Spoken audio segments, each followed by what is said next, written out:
Welcome to a new adaptation of Sense and Sensibility, which is kind of going around the country. It's interesting. It's a lot different from other adaptations of Jane Austen in the fact that it does not attempt to be realistic. It's very aware that it's adapting a novel and you've got to move through time and space very quickly. So the solution to that is rolling furniture, which the students have spent a lot of time choreographing. So hopefully that won't be too hard to follow. To help you understand where you are in the story and what the character names are, because guys in mutton chops kind of all start to look the same after a while, we have a screen up here to help contextualize the moments for you. Please take a moment right now to turn off or silence your mobile devices. Okay, and you should know that at intermission we have an auction and there will be concessions available right outside here in the courtyard, and there are restrooms right across the courtyard as well. So without further ado, this is Sense and Sensibility.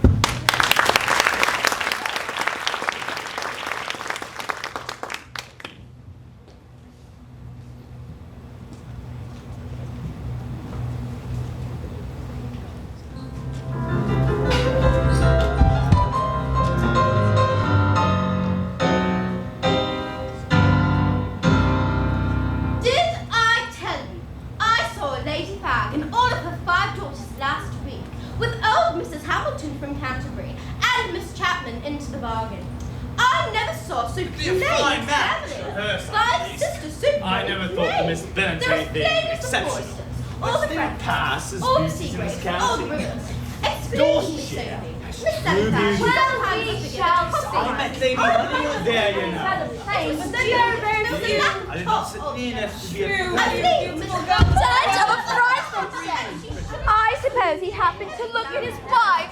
He did not know what the bad should have in morning. Home is an incredible it is now.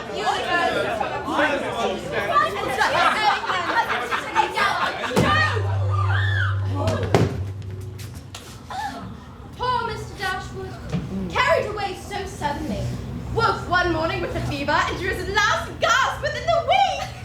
Poor Mr. Dashwood, but a most handsome funeral. The serenity of the corpse was most delightful. Poor Mr. Dashwood, and poor Mrs. Dashwood in every sense of the word. Right. You know that his widow and daughters are left with almost nothing. No! Nolan Park is such a large estate. Were there very many deaths in the family? No. It was a question of the law. Did somebody break the law? Nothing like that. Mr. Dashwood could not legally bequeath it to the ladies.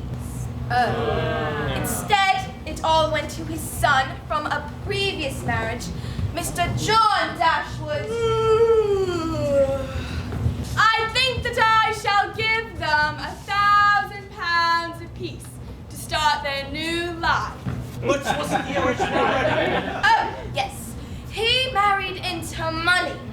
But his rich wife, not a very sympathetic creature, moved into Nolan Park the day after the funeral without a word of notice to the new widow.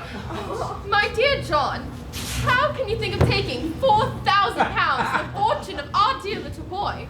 What possible claim can the Miss Dashwoods, who were only related to you by half-blood, have to so large an amount? My father's last request was that I provide for them, Fanny. Your father did not know what he was talking of, I dare say.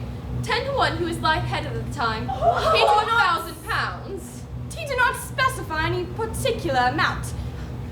Perhaps, if the sum were diminished by one half, £500 apiece would be a great increase to their fortunes. £2,000? What brother on earth would do so much for even his real sisters? It is better to do too much than too little. Do you think that they may expect more? Who knows what they may expect? £2,000 all at once might overwhelm them and be spent unwisely, I suppose. Perhaps a yearly sum instead. People always live forever when there's an annuity to be paid to them. I am convinced, my love, that your father had no idea of you giving them any money. I wager when he told you to provide for them, he meant to help them move their things and send them occasional presents of fish and game and so forth. My darling, may risk being perfectly frank. Always, my angel. The painful truth is that even on his deathbed, your father was not thinking of us, nor of our little Harry. He was thinking only of them, so you owe no particular attention to his wishes, for given his way, he would have left them everything in the world. Remember, my dear, he left them all the best china. China is a material consideration. It is absolutely unnecessary to do more, I think, than to help them move comfortably. How liberal and handsome you are, my lamb. And so, the young ladies and their mother are left in such reduced circumstances. How shall the girls ever catch a man? As to that, I understand Mrs. John Dashwood's brother, Mr. Edward Ferrars, is to stay with his sisters at Norland for a time. He is a bachelor. And stands to inherit a large fortune from his mother. If one of the Dashwoods could make a catch of him!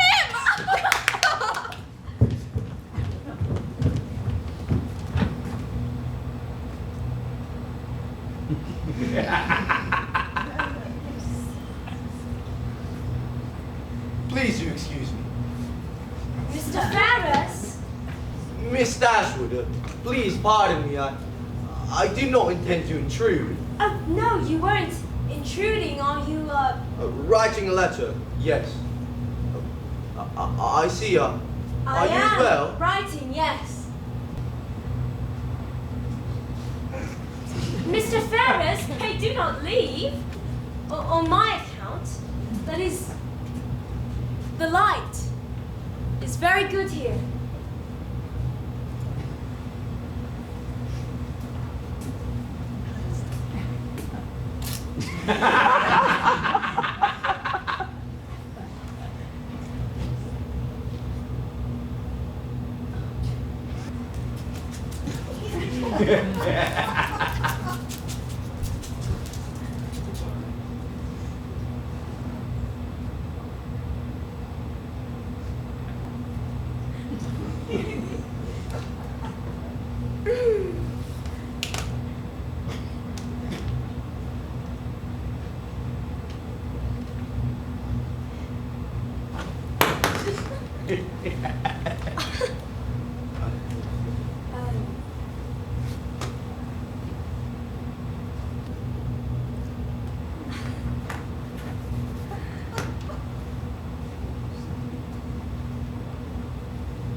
Miss Dashwood, I fear I have not yet had the proper occasion to express to you my very sincere condolences on the loss of your father. Oh, yes, thank you. I hope I have not caused you any additional distress in this sad time. No. My sister, I confessed I was not informed of all the particulars for my visit. No, you needn't apologize, Mr. Ferrars. In fact, I must thank you. My mother said only yesterday that your presence at Norland is a comfort, and I am very grateful for anything that raises her spirits. I am pleased that your mother is pleased. That is, might I inquire after Mrs. Dashwood? It is rather too early to think of any moderation in grief. My father's death, it is very difficult. I am sure that you must be a great comfort to her. I attempt to be. I am writing to our cousin, Sir John Middleton. He may have a cottage available for us in Devonshire. The rent is uncommonly moderate. I'm sure it must be very hard to move so far away. Yes. We have been very happy here. I must not so much this. I'm so sorry. Miss Dashwood, I fear I did not mean to make you upset. No, it's quite...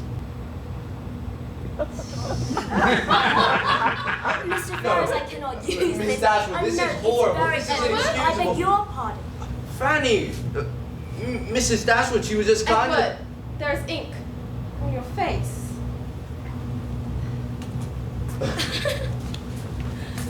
Thus conscience doth make cowards of us all, and thus the native hue of resolution is sicklied o'er with the pale cast of thought, With spirit, Edward. and enterprises of great pith and moment. Edward, Hamlet is not making polite conversation. In this speech, he is all of mankind, all of humankind, railing against the forces that keep us tame, that prevent us from acting upon our soul's truest impulses. It is a desperate cry against the fertility of life less than entirely lived. You must be driven almost mad by passion, by rage, by love, the fair beauty of life itself. With this regard, our currents turn around. Edward, Shakespeare writes in a rhythm which matches precisely with the beats of a human heart.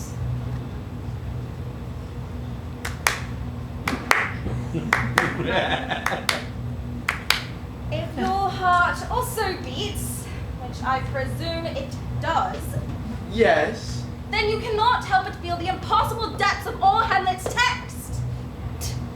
And thus the native hue of resolution is sicklied all with the pale cast of thought. And thus the native hue of resolution is sicklied o'er with the pale cast of thought. Soft you now, the fair Ophelia. Soft you now, the fair Ophelia. Nymph in thy orisons. Nymph in thy orisons, be all our sins remembered. Oh, Edward. A noble effort.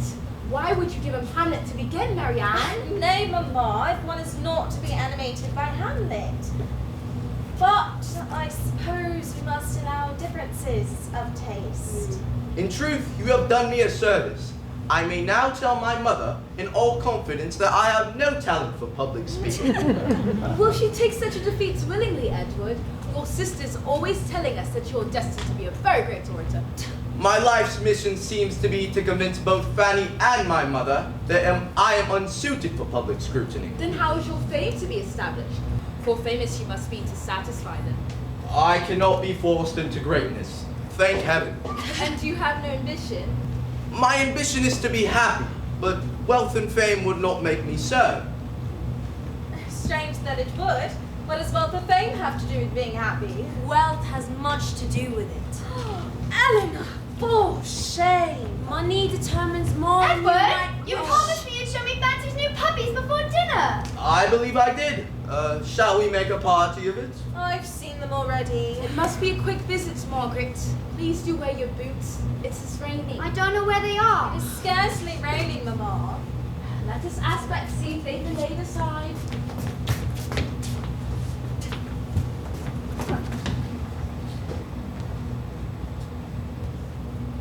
What a pity it is, Eleanor, that Edward reads so spiritlessly. Marianne, you have been hectoring him all afternoon, and you have only made him more self-conscious. If you would leave him alone for a moment, I'm sure that he would read very well indeed. I was only trying to help. Eleanor, are you truly offended? Do you really think him spiritless? I have the highest opinion possible of Edward. I assure you, I think of everything in the world that is worthy and amiable. Must you always speak so warmly? Don't you agree? I think that Edward is very sensible. His mind is excellent, and if he is not always a brilliant orator, it is only shyness that impedes him. Indeed. Sometimes he may appear awkward, but I believe that is only because he strives so earnestly never to hurt any living creature by careless thought or action. Yes. I grant you, perhaps he is not fashionable. No. Perhaps he is not even widely considered handsome. But if you consider his eyes, which are uncommonly good, and the general sweetness of his expression, well, I find him very handsome indeed.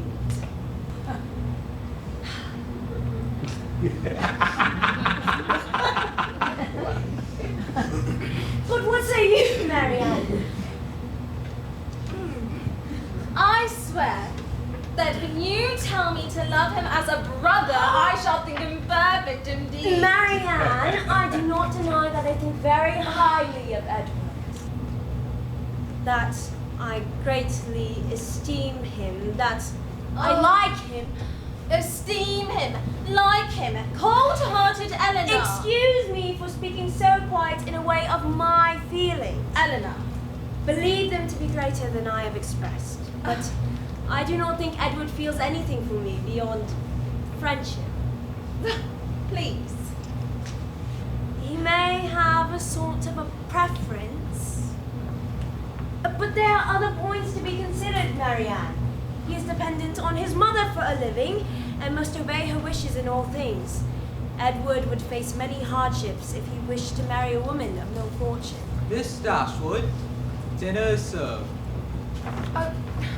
Must you be so diffident, Eleanor?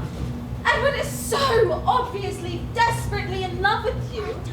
And there's no material obstacle can stand in the way of love for long. It's only a matter of time.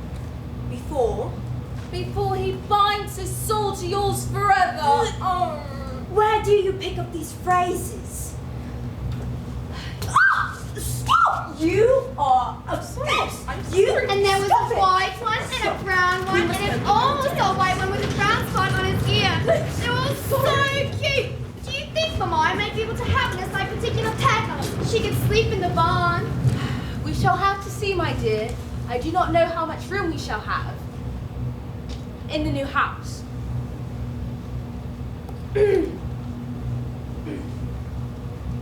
How fortunate of you, ma'am, that you were able to find lodging so soon.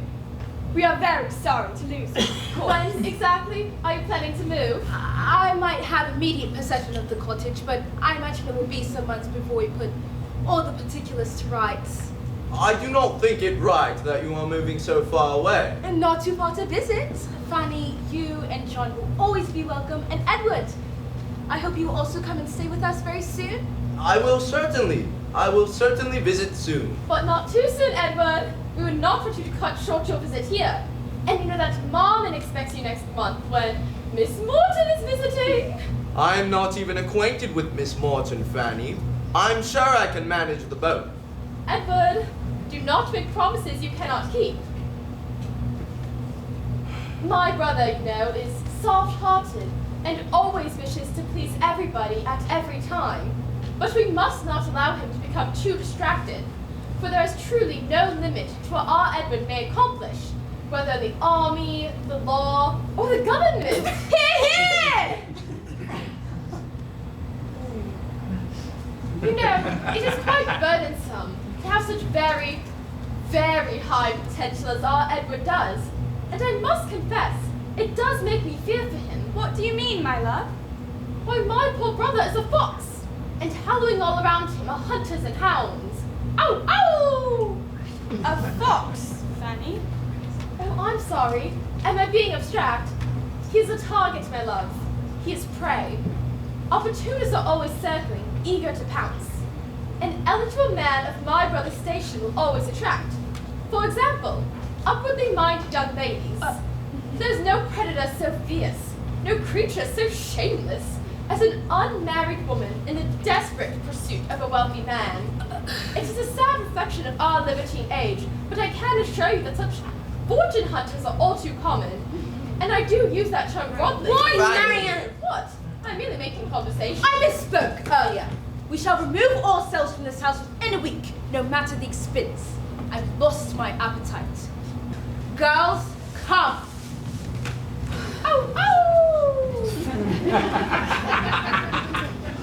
Miss Dashwood! Miss Dashwood! I just wanted to say.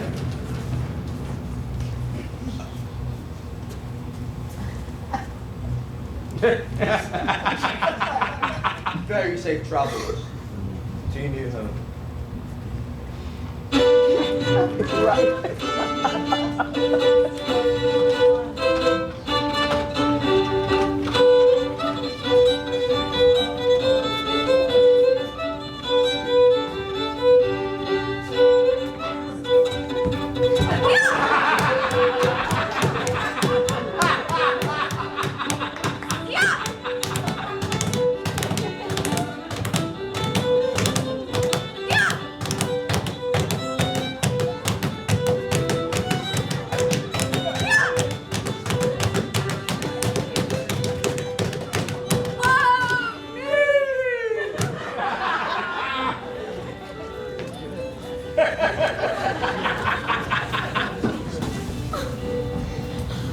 It's so small! Margaret! It will fit all of us comfortably. And Thomas and Betsy, we really are very fortunate. Where am I going to put my telescope? Next to my pianoforte. You may spy on the neighbours. Marianne, you may not spy on the neighbour.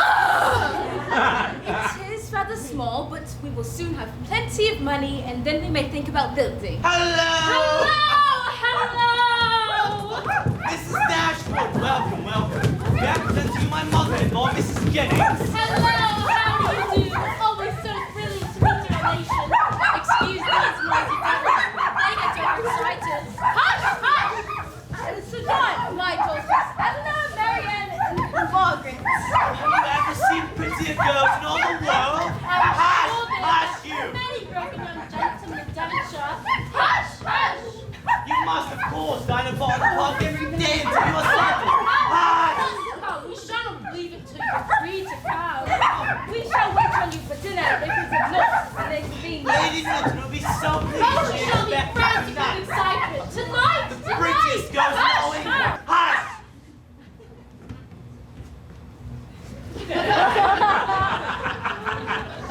I must apologize to you, Miss Marianne and Miss Elinor. I was unable to get any eligible young bachelors tonight. Only our particular friend, Colonel Brandon. But he is neither young nor very gay, I'm afraid. Brandon, old boy, come and feast your eyes upon Miss Elinor and Marianne Dashwood.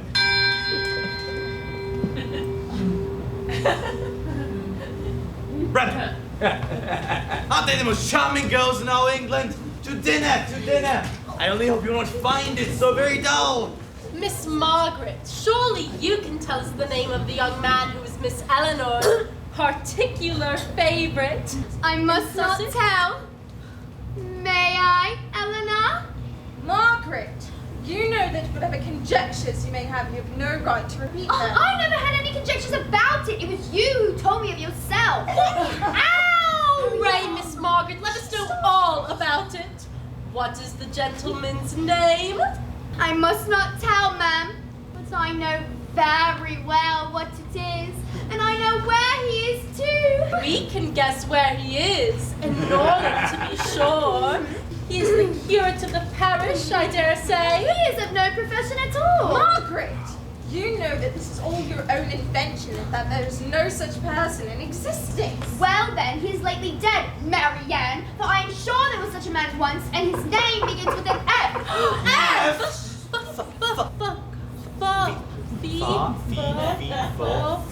It has rained very hard recently. It has rained every day for the last fortnight, I believe. Do you not find the weather unusually inclement of late, ma'am? Rain. Shocking. Rain. Yes, it has been a very wet spring. Margaret, please be so good as to join me at the pianoforte. Why? Ow! Oh, Miss Marianne, do you play? Please do excuse my sister's enthusiasm. No, pound away by all means. Yes, we are all prepared to be charmed. Very fond. Odd. Music. Colonel Brandon is very much in love with Miss Marianne Dashwood. I rather suspected it to be so, from on the first evening they met, from his listening while she sang, and on the second visit, when he listened to her sing again. Again? It is a fine match, for he is rich and she is handsome, and I am sure he need not wait any longer. Colonel Brandon is a very eligible bachelor. A bit long in the tooth. Why, my Cassandra set her cap at him, and that was 10 years ago. And that great big property he inherited. I cannot think of it, but I am breathless. Such a sober man. A young woman's touch would liven him up. A young, pretty woman. Either breathe life into him or kill him within a fortnight. A match, a perfect match. I will find a good husband for every decent girl in the county. Mark my words. Colonel Brandon is nearly old enough to be my father. And if he ever was animated enough to be in love, he has long outlived the sensation. When is a man to be safe from such wit if age and infirmity do not protect him? Infirmity? Do you call Colonel Brandon infirm? Yesterday he spoke of his flannel waistcoat. And? A flannel waistcoat for his aching joints! My dearest child, if you estimate the Colonel thus, I imagine you must be in continual terror of my decay. It must seem a miracle to you that I live. Nay, Mamma, you are not doing me any justice. I know Colonel Brandon is not in any immediate time of any expiration. He may live 20 years longer. But a man of his age should have nothing to do with matrimony. Perhaps a man of his age and a woman of your age should have nothing to do with matrimony together. But if there were a woman who was single at 30, I do not think anybody would object to the Colonel marrying her. Please, a woman of 30 can never hope to feel or inspire affection again. I suppose if the fortune is small, she may bring herself to become a nurse with the security of being a wife. Must you doom Colonel Brandon to a slow decline because he happened to complain of an ache in his shoulder? If he were caught in a violent fever, you would not despise him half so much. Confess, Marianne, is there not something thrilling to you in the flushed cheeks, hollow eye, quick pulse of a fever? Margaret, Sir Middleton is here to ask if you have any letters to post. Hello! I will take them. Margaret, will you go and get your boots on, please? We're not still going for a walk, are we? It's going to rain. No, it is not. Now go and get your boots on, please. Boots. Boots, boots, boots, boots, boots. Mamma, I've had an alarm on the subject of sickness, which I must share with you. Oh? I'm sure Edward Ferrars is not well. Does Elena expect him? She must. She said nothing to me. It's all so strange.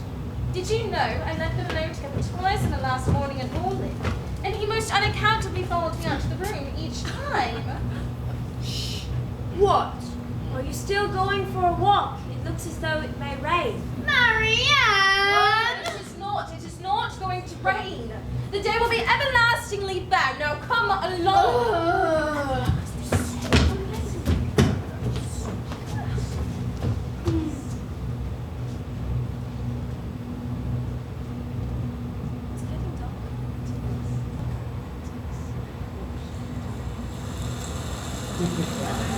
A very wet spring.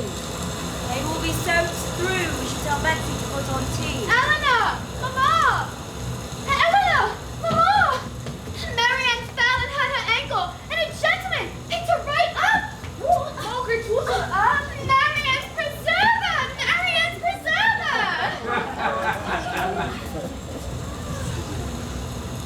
Please forgive my intrusion, ma'am. The lady took a tumble and was not able to stand. Margaret, run and tell Betsy what has happened. Marianne, dearest, are you in much pain? Only a wrenched ankle, I think. Thank heavens you were there! Please, so will you sit and take some tea? I am dirty and wet and do not want to spoil your furniture. Might I ask to whom we are so obliged? My name is John Willoughby. I hope, ma'am, you will allow me the honor of calling tomorrow to inquire after Miss... Dashwood is our names. I am Mrs. Dashwood. This is Elena, Margaret, and Miss Marianne Dashwood.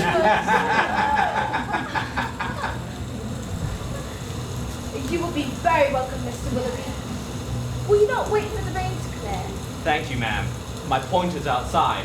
A little more water will not melt me. Until tomorrow.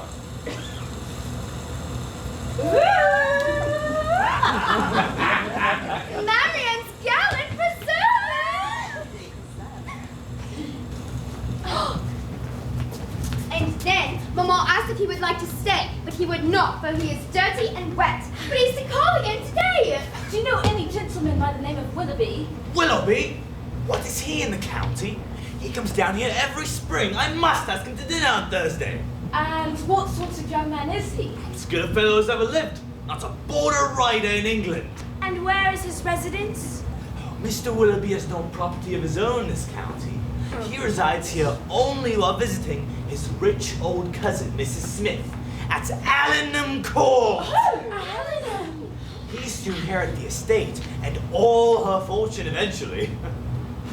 He is very old, catching Miss Dashwood, and if I were you, I would not give him up so easily as my younger sister.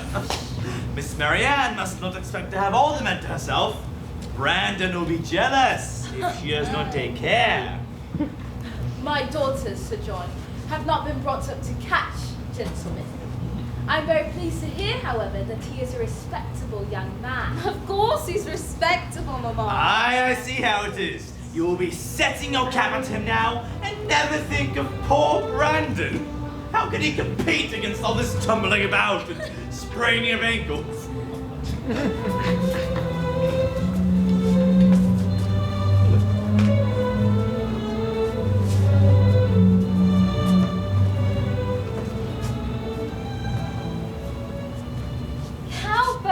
Yes! I dare say that Scott or Pope is a more serious-minded answer, but I'm afraid that Cowper is my favorite poet of our time. Cowper may indeed be the greatest poet of any time. Pray, what is your favourite poem, Mr. Willoughby? Mine must be Hope. I Oh, think... see me sworn to serve thee, and command a painter's skill into a poet's hand. That will I, trembling, trace the work divine. Fancy may stand aloof from the design. And light, and shade, and every stroke be thine. Mr. Willoughby, won't you join us for dinner? I beg your pardon, ma'am, but I must dine with my cousin at Allenham. I had no idea it was so late. Might I inquire after Miss Marianne again tomorrow? By all means. Until tomorrow.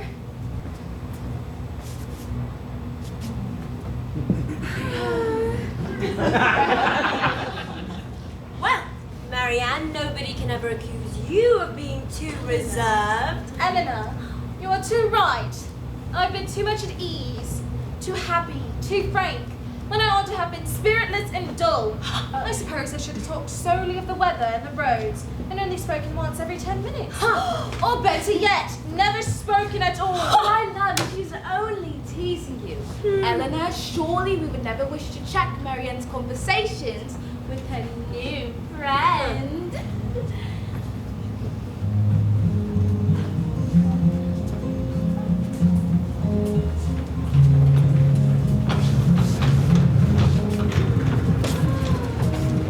Oh, a love match indeed! I hear that Mr. Willoughby visits the Dashwoods every day. Scooping her up with a driving rain. Add a horde of pirates and you have a penny novel. Married within a month. Mark my He words. has no money to marry. Depends entirely on that old cousin. But when he inherits from her, they will be wealthy indeed. Wealthy and handsome. What more could one wish? Oh, look at them. No eyes for anyone else in the world. This is indeed the season of my happiness. But what a poor Colonel Brandon! Colonel Brandon. Colonel Brandon in his wet spring. Colonel Brandon is the kind of man that everybody speaks well of, who nobody cares for. Why should you dislike him? Why should you like him? He's very civil. He has seen a great deal of the world and always answers my inquiries with good breeding and good nature. That is to say that he's told you that in the East Indies the climate is hot and the mosquitoes are troublesome. You are both unfair to him, and it is not witty in either of you. Oh. In defense of your protege, Miss Dashwood, You can even be saucy. My protege, as you call him, is a sensible man. And sense will always have attractions for me. Yes, Marianne, even in a man over 30. He is very respectable. As respectable as a statue or a monument. Terribly stiff, perfectly inhuman, Colonel. I'm amazed he can still bend at the waist. Well, I have always found him to be a perfect gentleman. But not me. Eleanor! No, I fear she's only too right. Miss Dashwood, forgive me. In utter self-reproach, I cast myself at your feet to once again bask in the light of your sweet aberration. I genuinely confess that Colonel Brandon's character is completely and entirely irreproachable. And yet, somehow, I dislike him as much as ever. Speak of the devil. Oh, you're never safe from him. Your poor timing, Brandon. I was just about to take Miss Marianne to look at the greenhouse. There are some very interesting orchids there. Orchids? Yes! We must go look at the orchids. I so adore an orchid. Please, do excuse us, Colonel.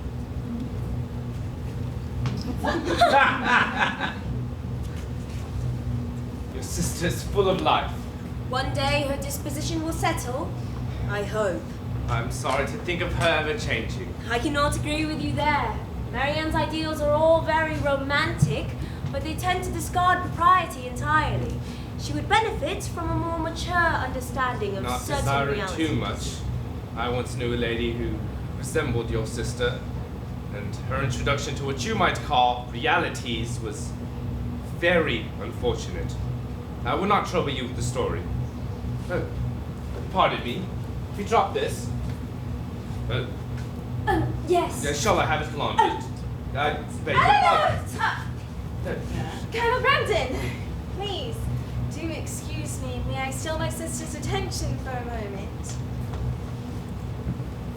Elena, I have wonderful news! Willoughby has given me a horse! A horse? Yes, one which is exactly bred to carry a woman. He's sending his groom for it immediately. Marianne, you cannot accept such a present. Why not? We shall share its use. A horse?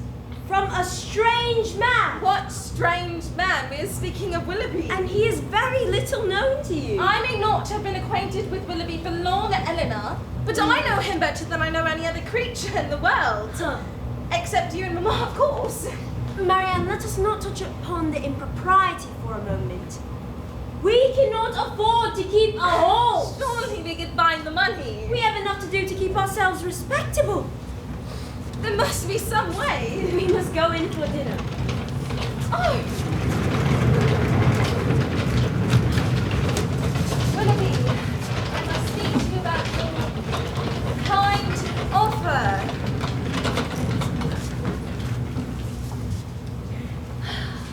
But Marianne!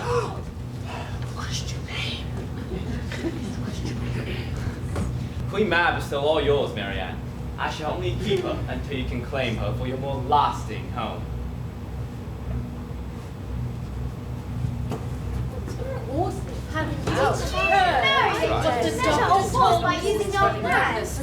my hands are far too tiny. I think that's half That's the very essence of Anyway, so, Margaret, what? You look like a horse. You What's smell the like matter a with horse. Brandon? Yes. You cannot say that. He left my dinner table.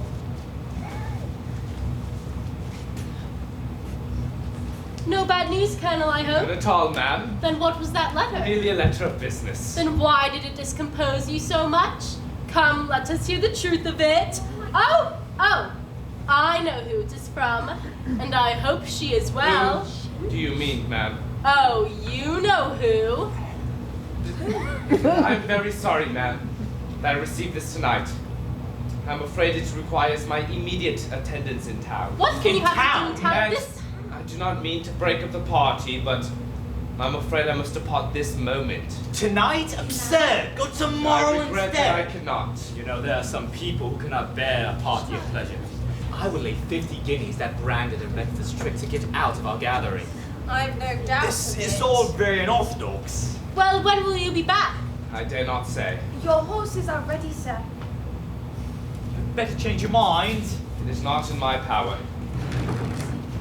Might I see you and your sisters in London this winter, Miss Dashwood? I'm afraid not. And I must bid you farewell for a longer time than I should wish. Miss Marianne? Oh, Colonel, before you go, do let us know what you are going about. Good evening, ma'am. How provoking! I can guess what his business is. It is about Miss Williams, I am sure. Miss Williams? She is a relation of the Colonel's, my dear. A very near relation. Oh. I will not say how near, for fear of shocking you all. She is his natural daughter. Natural daughter? And as like as she can stare. It was the scandal of the county 15 odd years ago. The mother died, I presume, although we never could get all the details.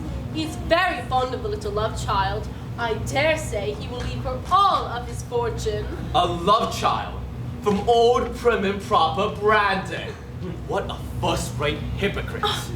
Didn't Brandon give you any further intelligence?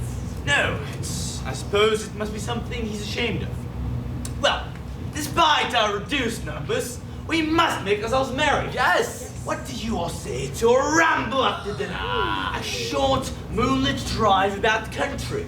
Ask Mr. Willoughby and Miss Marianne about drives in the country. I have found you out in spite of all of your little tricks. This morning when we all went driving and you two sped out of sight, I made my woman inquire after your groom, sir, and I know where you spent the morning. Yes, out in my carriage. Yes, yes, Mr. Impudence, and I found out where you went in that carriage. I hope you like your future house, Miss Marianne, and I look forward to visiting you at Elena. Good trick on us! Willoughby, tell me, have you still got that fine Marianne, did you really visit Eleanor with Mr. Willoughby? Yes! With no companion other than Mr. Willoughby? We did not do anything wrong, Eleanor. Mr. Willoughby has a perfect right to show that estate. It will all one day belong to him. Even if Eleanor was one day to belong to you, Marianne, you would not be justified in what you have done. Eleanor! Why didn't you tell me? Why don't you talk to me about Edward?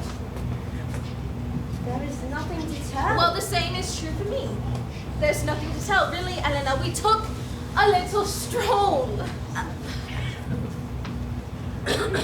Perhaps it was rather ill-judged of me to go without a chaperone or formal invitation. But Mr. Willoughby wanted particularly to show me the estate privately. It has the sweetest little garden and a sitting room just so. No news of an engagement. I cannot think why.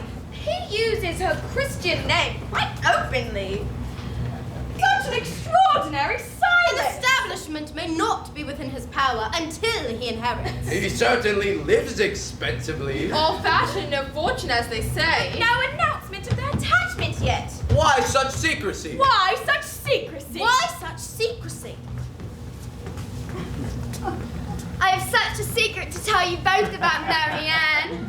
I'm sure she'll be married to Mr. Willoughby very soon. You have said that almost every day since they But met. indeed, now I am sure that they will be married very soon. For he has got a lock of her hair. Oh. How do you know? I know many secrets, Elinor. Margaret. I saw him take it. Last night, after tea, when you and Mama left the room, they were whispering together. Then he took up a pair of scissors, and he cut off a lock of her hair, and he kissed it, and he put it in his pocketbook. And today, Marianne asked to be home alone, and I am sure that they are visiting right now. Look, it's Mr. Willoughby's curricle outside. See, I told you he did visit her.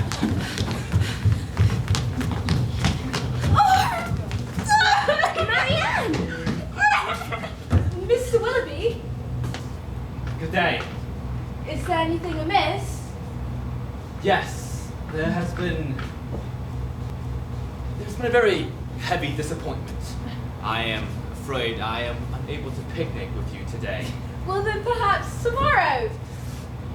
Mrs. Smith has commanded her poor dependent cousin to conduct some business for her in London. Right away. Her business will not keep her from us long, I hope. You're too kind, but I do not think I can return to Devonshire soon. Mrs. Smith will not have me more than once a year. And is Allenham the only home in the neighborhood in which you are welcome? For shame, Willoughby, do you need a formal invitation to visit us here? You're too good. But my engagements at present are of such a nature that it is folly to linger. I will not torment myself from remaining any longer.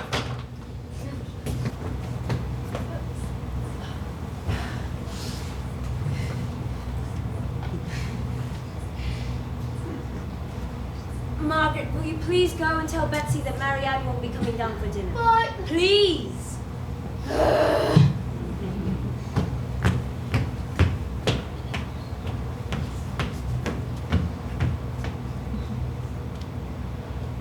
Do you think that they have quarreled? Elinor, why you always have to take the worst? I don't.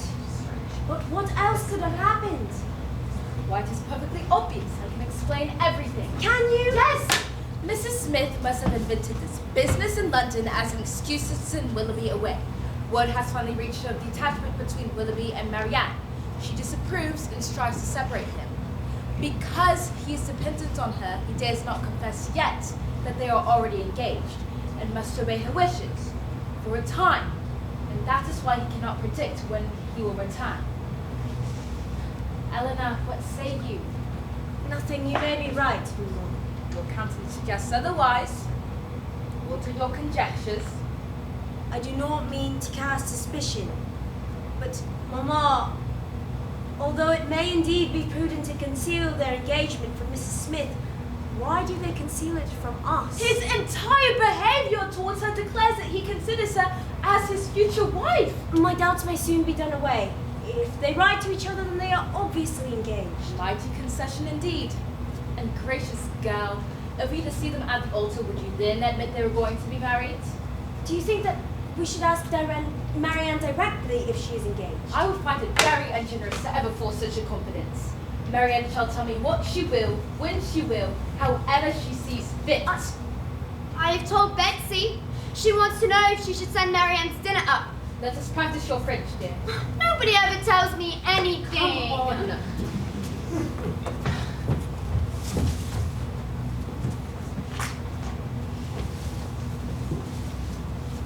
Marianne, are you going for a walk?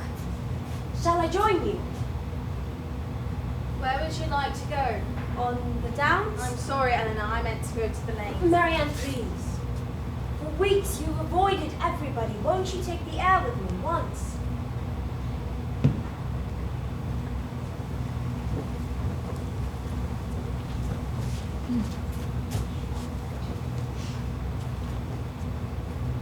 The sky is very beautiful today. We never finished reading Marchmont, Marianne. Perhaps we should put it aside until Willoughby rejoins us, but it may be many months before that happens. Months? No, nor many weeks. Indeed. Marianne, have you and Willoughby... Elena, look! Is it Colonel Brandon? No. No. Is Look. it Willoughby? No. Elena, look! Look! Hello? Yes, hello, it is us! Hello! Oh! Miss Marianne, Miss Dashwood. Mr. Ferrars. Edward, oh Edward! It is Yes? so good to see you! What on earth has taken you so long? I've been in Devonshire a fortnight, and now come purposely to visit you. You've been in the county a fortnight and you've not yet come to visit. I was visiting some friends near Plymouth. Well, come! Welcome! Mama will be so happy to finally see you. You must walk back with us. Or perhaps you should walk together and I shall let Marianne, wait! Perhaps we should all just walk together. Sir John, Mrs. Jennings, may I present Mr. Edward Ferrars. Ah, Mr. Ferrars. Fair. We are quite pleased to meet you, Mr. Ferrars. Would anybody care for some I tea? would certainly. Is that a new ring, Edward? I've never seen you wear it before. No. Yes. It is old, but new to me. I've never worn it before. Yes. Mr. Fair. Long F, sir, long F. Mr. Fair. You must have dinner with us tomorrow night, for we shall be quite alone. And the night after, you must absolutely dine with us again, for we shall be a large party. And perhaps we may raise a dance within the next week. How long shall you remain in our corner of England, Mr. Ferrars? We are quite bereft of eligible young bachelors here. However long you remain a bachelor, that is. I can only stay for tonight, ma'am. A very long ride, such a short visit. Oh, I see. I suppose you only came for some particular errand? Oh, I see. I was in the county. Well, whatever the reason, we must have you stay longer now. Yes, young man, do not be a ninny. Stay. Stay. Stay. Stay. Edward, really, you are more than welcome. Stay!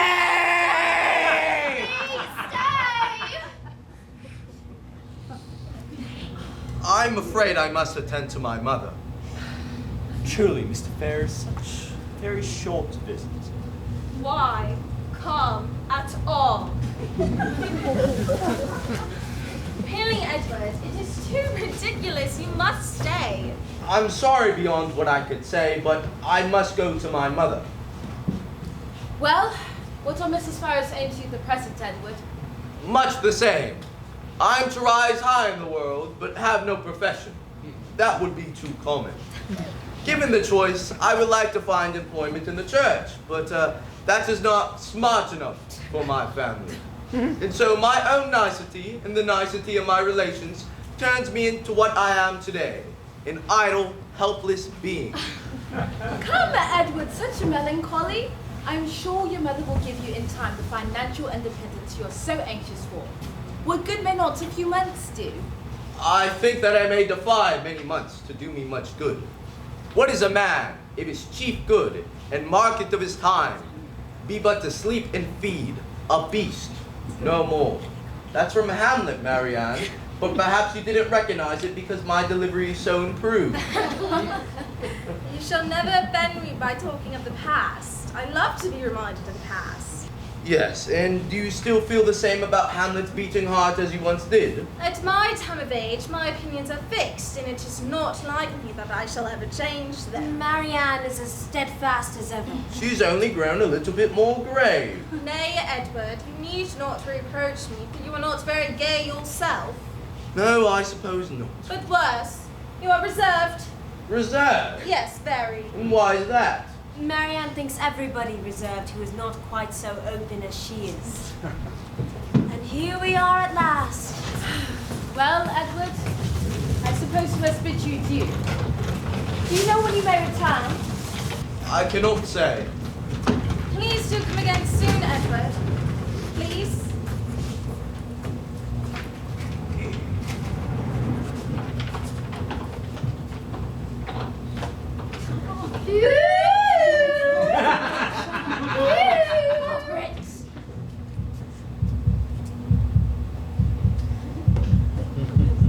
Miss Dashwood.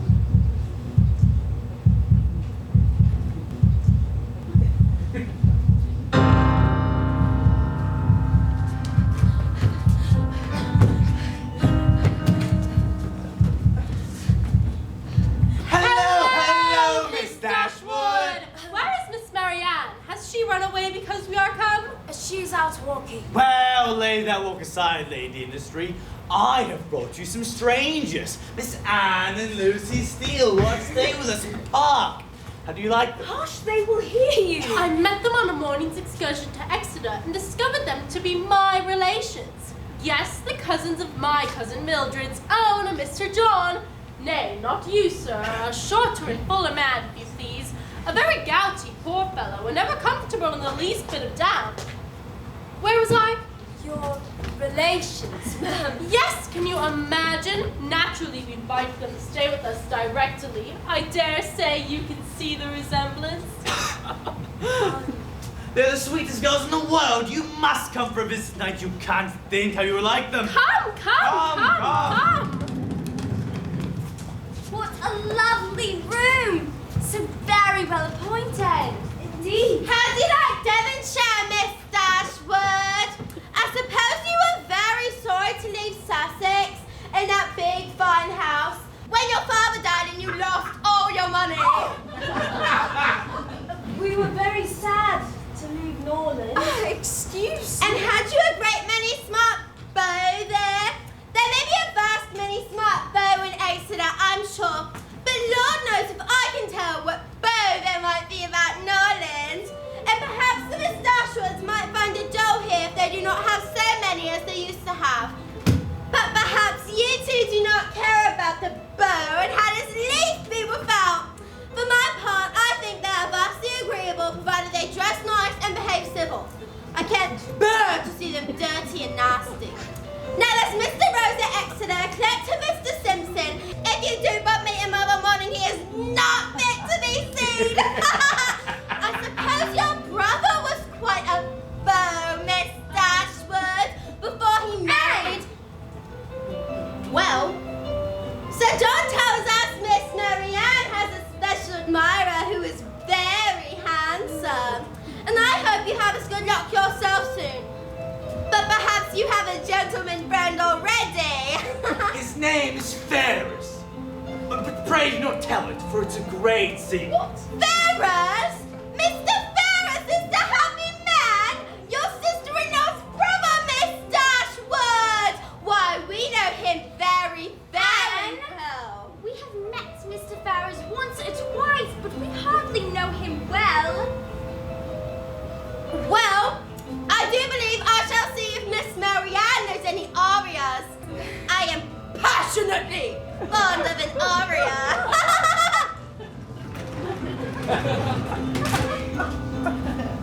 Pardon me, Miss Dashwood, but might I ask you something rather odd? Pray, are you closely acquainted with your sister-in-law's mother, Mrs. Ferrars? No, I have never met her. Truly? I suppose she might visit Norland sometimes. No, I'm afraid not. Well, I do wish that you would know him. Your mother might visit him sometimes. I would tell you my reasons why I ask, but I do not wish you to think me impertinent. I don't think that... I couldn't bear to have you think me impertinent. I would rather anything in the world than to be thought impertinent by a person like you.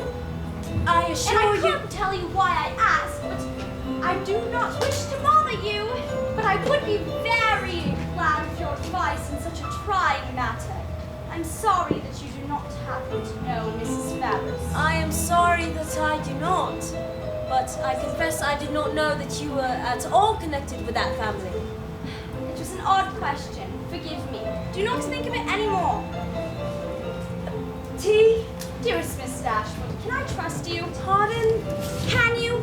Would you keep a very great and grave and important secret? If I were to unburden myself to you entirely, would you promise never, ever, ever to tell anyone what I will tell you now? It is true that Mrs. Ferrars is nothing to me at present, but the time will come when we will be very intimately connected indeed. Good heavens, have you an understanding with Mr. Robert Ferrars? No, I never saw him in my life, but I am engaged to his eldest brother. I dare say he never dropped the smallest hint of it to you or your family. It is a great secret, for I have no fortune and fear his mother might take away all his inheritance if she finds out that he marries a girl with no money. I beg your pardon, but we cannot mean the same, Mr. Edward Ferrars. I can assure you, I am not mistaken about the name of the man on whom all my happiness depends. Mr. Edward Ferrars!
apologize. Unfortunately, Mama made me leave just as the gossip was starting. But it's fine. You said that I have to auction off these posters signed by the entire cast and crew of Sense and Sensibility.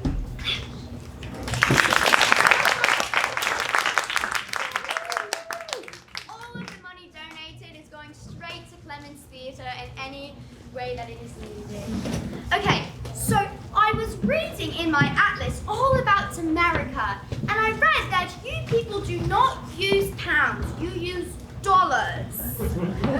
Interesting. So for the first silver poster, we're going to start with $5. Do I hear $5? $5. Do I hear $10? $10. Do I hear $15? 15. Do I hear 20? 20. Do I hear 25? 25. Do I hear $30? 30. Who's it? 30. Do I hear $35? 40. $40. Do I hear $45? 45. Do I hear $50? 50. Do I hear $55? 55. Do I hear $60? 60. Oh. Do I hear $70? Do I hear $80? 80. Do I hear $90? $100. Do I hear $110? Oh. 110. Do I hear 120? 120. Do I hear 130? 130. Do I hear 140? 140. Do I hear $150? $150. Do I hear $160? 160. Do I hear 170? 170. 170. Do I hear 180? 180. Do I hear $190? 200. $200. Do I hear 210? 210. Do I hear 220? $220. Really want a puppy? Please? Want a tiny little cottage? 220. Do I hear 230? 230. Do I hear $240? 240. Do I hear 250? 250. Do I hear $260? 260. Do I hear 270? 270. Do I hear $280? 280. Do I hear $290? 290. Do I hear $300? Oh, $300. Do I hear 310? Let me see how much I have. $310. I'll tell you, it's the only one on this board. Oh, okay. We take credit card. 310. Do I hear 320? Credit credits? Yes. 320? 320? 320 going once? 320 going to... Oh, 320! Do I hear 330? 330! Do I hear 340? $340. 350! Do I hear 360? 360 going once? 360 going twice? 360 going 3 times? Sold. 380.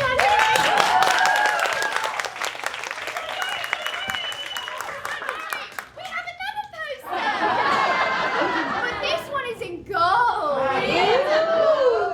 All right. Back to, what was it? $5. $5. Do I hear $10? Do I hear 30. Huh? 100. $100. 120. What, do I hear 130? 130. 130. Do I hear $140? It's in real gold. $140. 140 going once.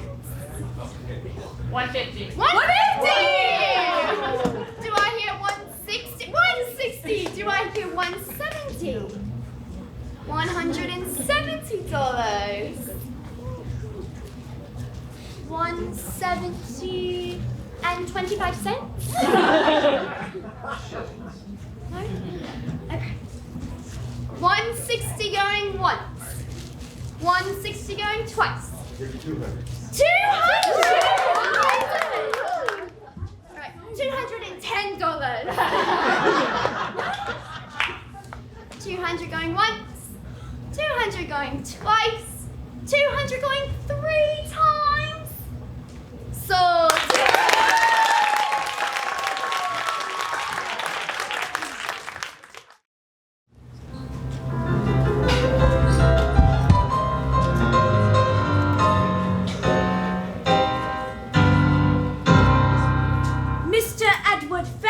We can mean no other. May I ask if your engagement is of long standing? We have been engaged these 4 years. 4 years? Yes, but we have known each other for far longer. He was a pupil for many years with my uncle, Mr. Pratt, at Longstaple. He visited us there recently. In fact, I suppose just before he visited you here. You are his friends in Plymouth. I am. Oh no. Did you think him sadly out of spirits? Poor Edward. It does break his heart terribly for us to be separated. I gave him a lock of my hair set in a ring, which was some comfort, he said, but not equal to us being together. Perhaps you noticed the ring when you saw him? Lucy! What is that song your doctor was asking me to sing last Thursday? Pardon my interruption. I do hope we can speak of this again, Miss Dashwood. It is such a relief to confide in someone so much older and wiser. Until now, Anne is the only other person I've been able to ask advice of. And I know my darling Edward cannot be angry at me for confiding in you. He has told me so much about you and your family, and I know that he thinks of you quite as his own sister. Might we see you in London this winter? No. I'm sorry for that. We could have spent many happy hours together. Anne and I are visiting in December to see some relations, but I am really going to see my darling Edward. I will, of course, give him your very, very, very, very best. Best!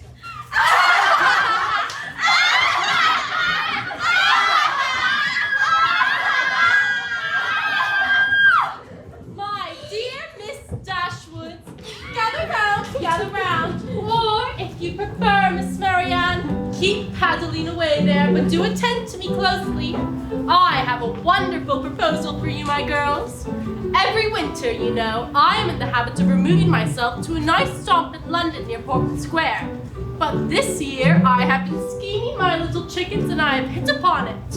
This go-round, I am entirely resolved that you both must come with me to town as my guests and keep a stupid old woman hobbying. I thank you, ma'am. It is a very kind offer, but I am afraid that we cannot leave my mother. Oh, pooh! I am sure she will not object. On the contrary, she will think me quite fit to procure you both a bevy of eligible young London bachelors. Miss Marianne seems excited enough. Our Mr. Willoughby lives in town, does he not? One of the both of you I must have. I cannot live poking around by myself. Come, Miss Marianne, let us strike hands upon the bargain. And if Miss Elinor changes her mind by and by, why, so much the better. I so sincerely thank you, ma'am.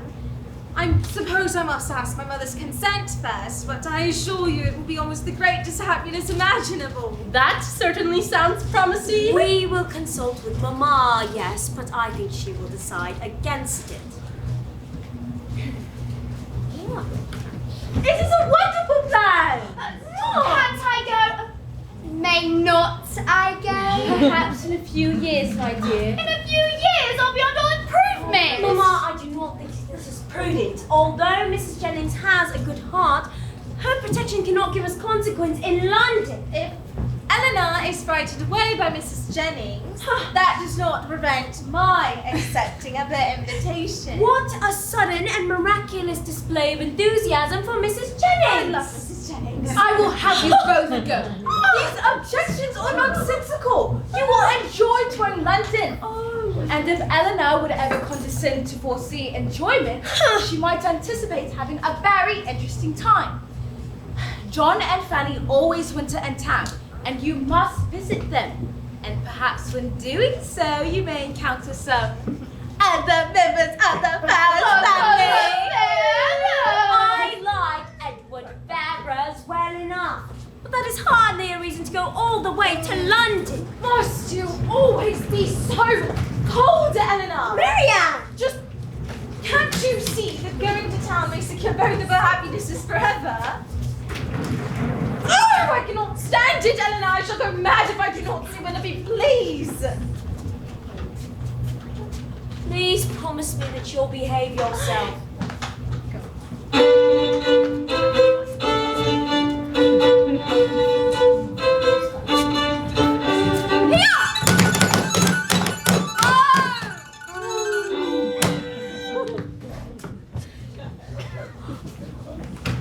Marianne, I'm writing home tomorrow. Oh, I'm not writing to my mother.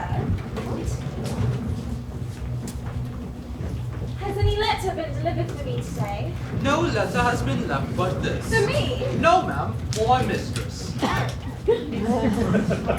You are expecting a letter then? No. You have no confidence in me, Marianne. Nay, Eleanor, this reproach from you.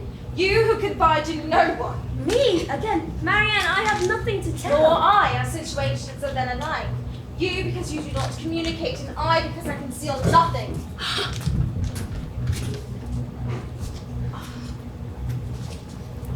Tick tock, tick tock, tick tock, tick tock, tick tock, tick tock, tick tock, tick tock. Marianne!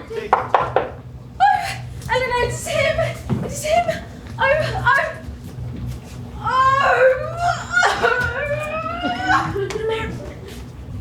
Pennel. Miss Dashwood, I'm pleased to see you in London. Oh, Colonel, I am monstrous glad to see you. Pardon me, but I've been on my feet all day.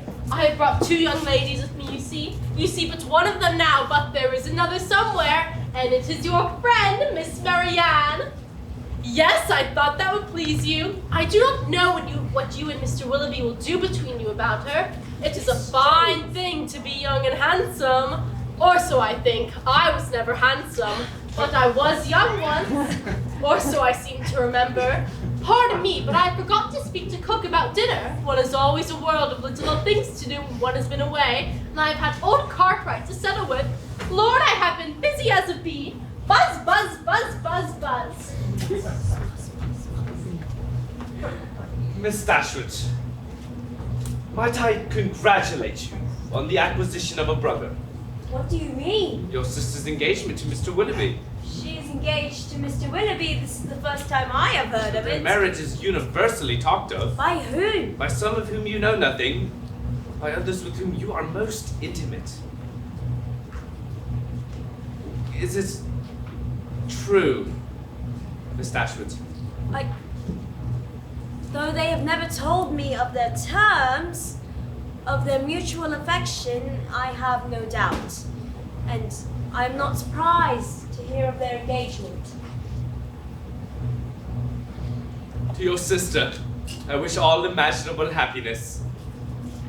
To Willoughby, that he may endeavor to deserve her.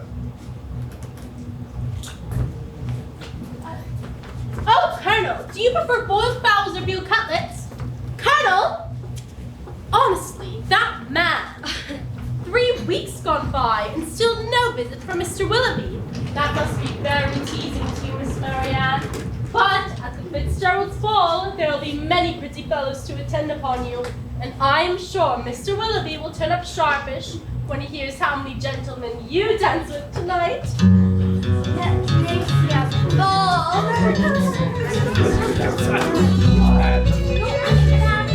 I'm not going to embarrass you,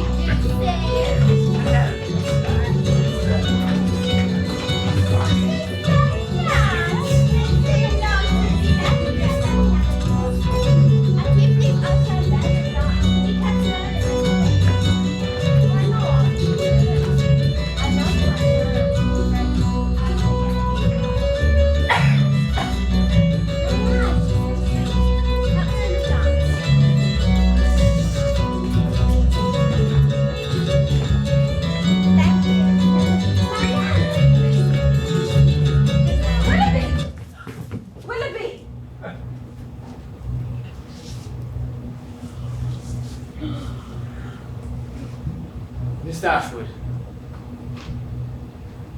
Good God, will you not shake hands with me? I do hope that your mother is well. Have you not received my letters? Oh God, what is the matter, Willoughby? I did receive information about your arrival in town, which you were so good as to send me. Please, excuse me.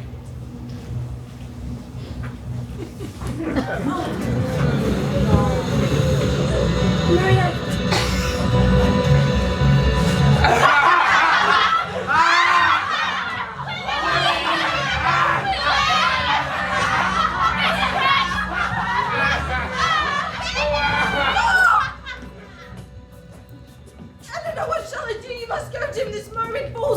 Marianne, no, with all these people watching, not now, dear.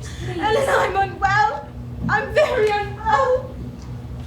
Miss Marianne, I have something from a certain special someone, which I'm sure will be to your liking. I have never seen a young woman so desperately in love in my life. Pray, when are they to be married? You do not really, ma'am, believe that my sister is engaged to Mr. Willoughby.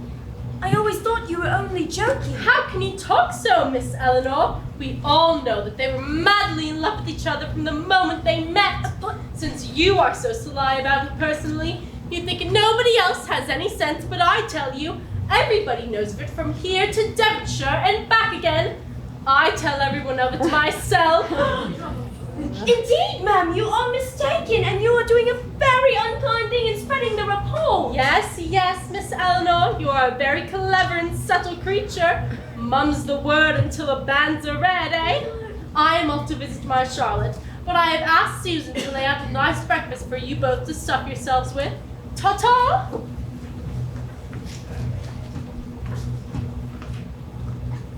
Marianne?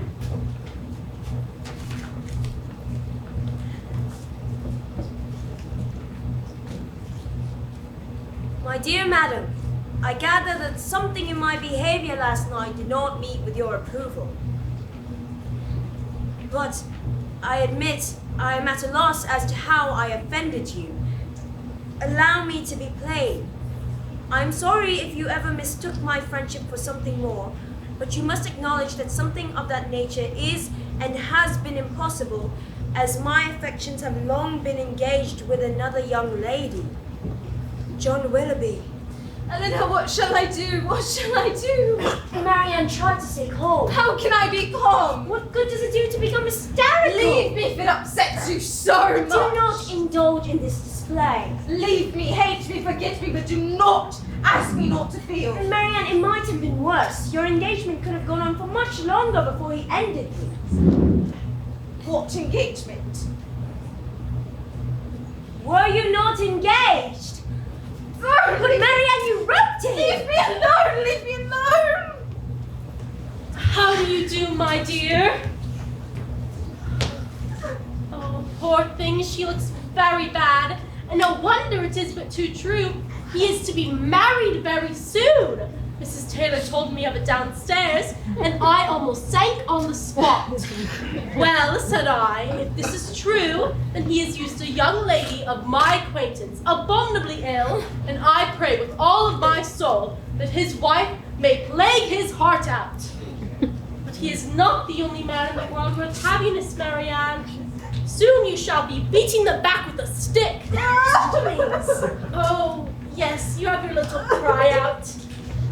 Luckily, the Parrys and Sandersons are coming, so that should amuse her. My dear ma'am, I am sure that Marianne will not leave her room today. I cannot imagine how a young man should use a pretty girl so ill. But when there is plenty of money on one side and none on the other. The lady, then, is very rich. £50,000, my dear. The young Miss Grey, a stylish girl, they say, but not handsome. £50,000.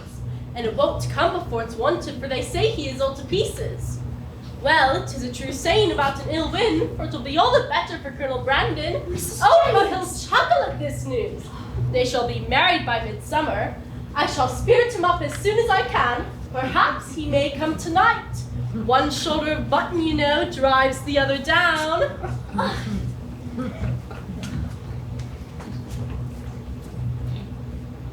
All she wants is gossip, and she only likes me because I supply her with it. Marianne, I do not want to talk. I will leave you if you will promise to rest. I recollected that I had some fine old Constantia wine in the house. My poor husband was very fond of it whenever he had a touch of his gout. How good you are, ma'am.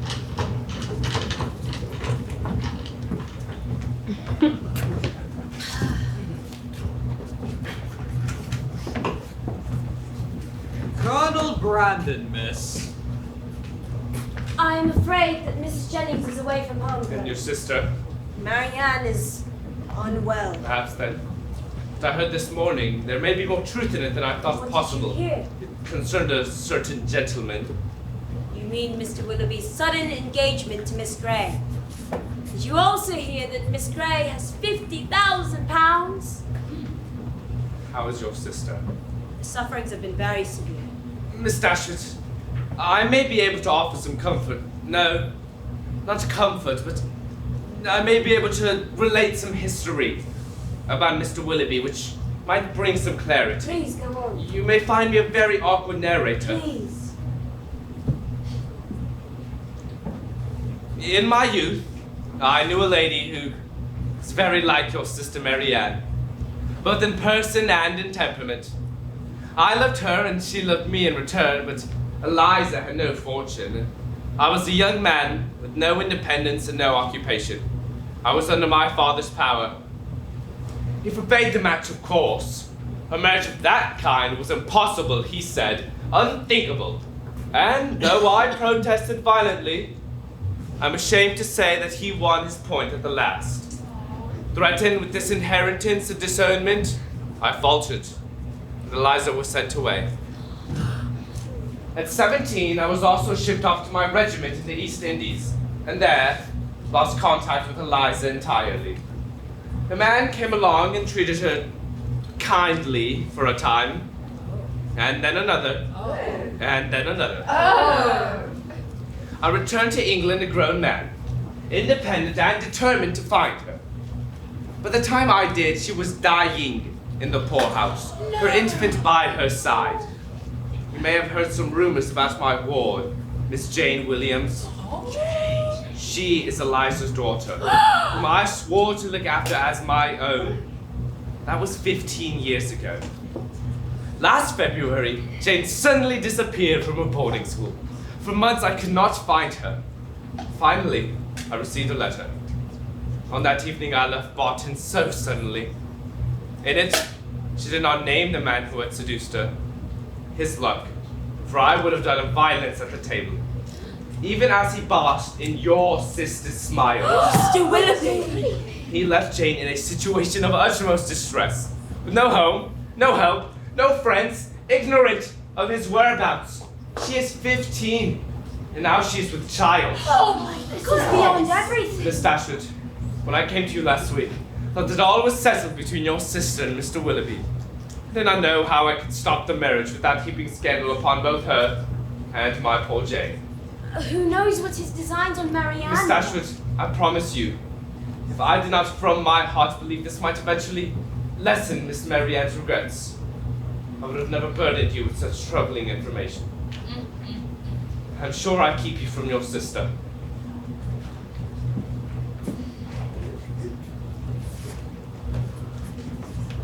Marianne, before I write to Mama, I have something to tell you.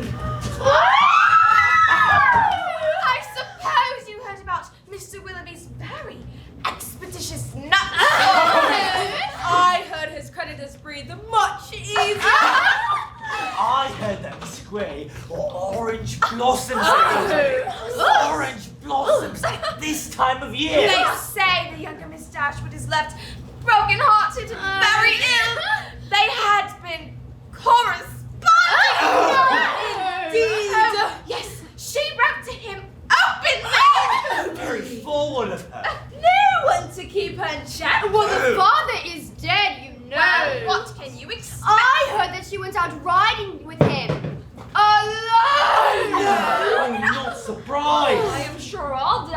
must run quite wild. And no money at all to speak of. What did she expect? Poor girl. Silly girl! Very forward. Very foolish. What a waste!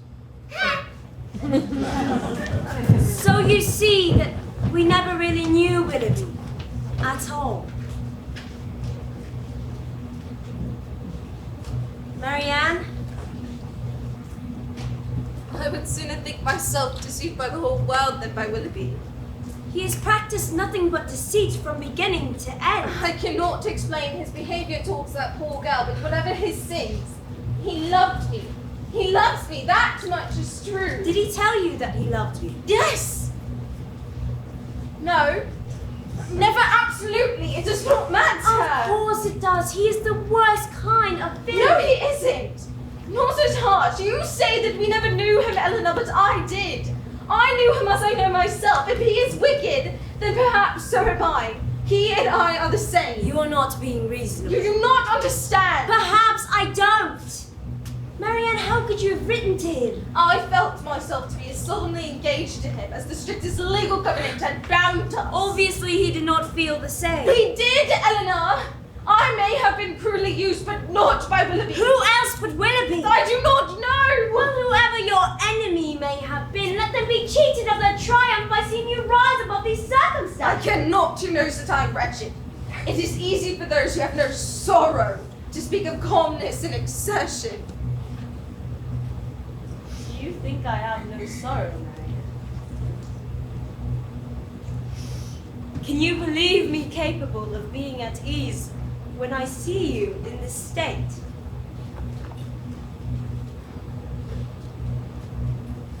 Forgive me, Eleanor.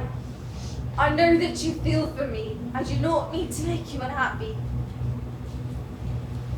But mine is a misery which nothing can ever do away. I want to go home. My dear sisters, so delightful to see you in town. Fanny and I were going to stop in on you earlier, of course, but we've been very busy visiting and being visited. Visit! Visit! Visit, visit, visit. Pardon me.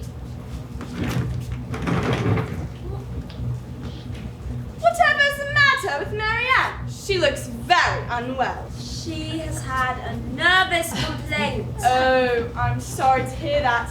At her time of life, anything of an illness destroys the bloom forever. Too pale. Too thin. Too pale and thin. She's not that thin. Fanny used to say that Marianne would certainly marry better than you did. But the way she looks now, I doubt she will catch a man worth more than 500 or 600 a year. But you will excuse me twittering on about a marriage like an old dowager. But we've all been talking of nothing else in our household. It is finally time, you know, for Edward to settle. Is Mr. Ferrars going to be married? It is not battened down entirely yet. But his mother has determined that she will give him his independence if he marries the Honourable Miss Morton. Lord Morton's daughter. She comes with £30,000. £30,000? And what does Mr. Ferrars think of the arrangement? I do not know if his mother has told him yet. No doubt he'd be delighted. It is an excellent match. But in the meantime, we wanted to invite you to a little dinner party you must attend. Fanny is wild to see you. A party! A party? A party, party, party!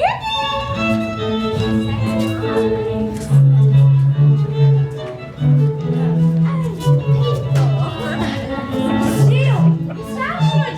It's Marianne! These are particular friends! How do you happen to be in this company? Why are you here? Why, we two and your sister-in-law are the bestest of friends! Yes, isn't that funny? Last week, we were in the sweetest little milliner shop on Bradley Street, and we fell to talking with a terribly elegant lady waiting there, and chatting about her boy, who's been quite a monkey with the hat. I thought the milliner should faint. And Lucy had such a way with children, and one thing led to another, and it turned out that elegant lady was Mrs. John Dashwood, and we have visited almost every day since then, and she invited us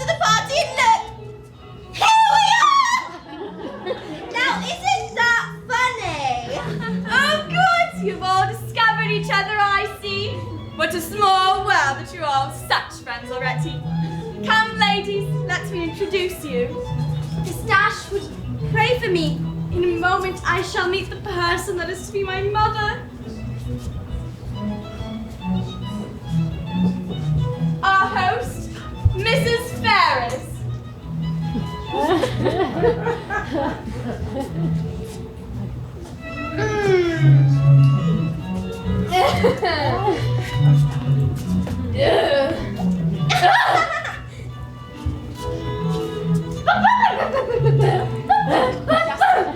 Mrs. Ferrars says that the Miss Steeles are exceedingly pretty. Miss Dashwood, Robert Ferrars, you reside in a cottage, I am told. We do. For my own part, I am excessively fond of a cottage. There is always so much elegance in a cottage. If I had any money to spare, I should build a cottage and invite all my friends to come visit me in my cottage.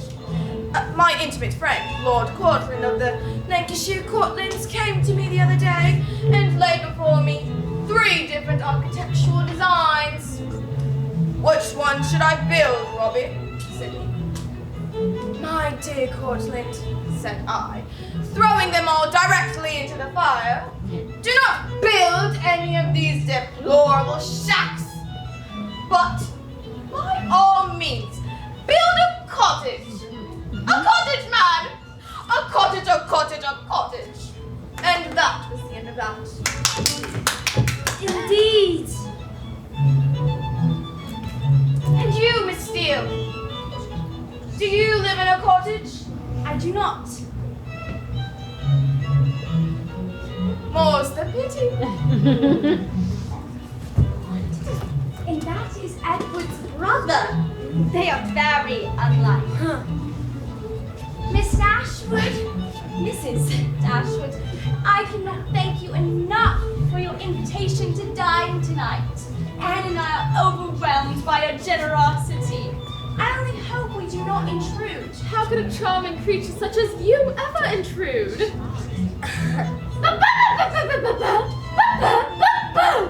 Indeed, Mother. Mother says how unusual it is nowadays to encounter young ladies who are as modest and respectable as leisurely Miss Steeles. I can assure you, my dear, young ladies of your sort are always welcome here. Mrs. Ferrars, you are too kind. Your home is so lovely. I could just stay here forever. And these sketches on the wall, so well executed. Did you draw them, Mrs. Dashwood? These were done by Elena. You know, we should ask Miss Morton to paint something for us. She does paint most delightfully. Beautifully indeed. But she does everything well. Who is Miss Morton? Man. Elena made these and they're beautiful.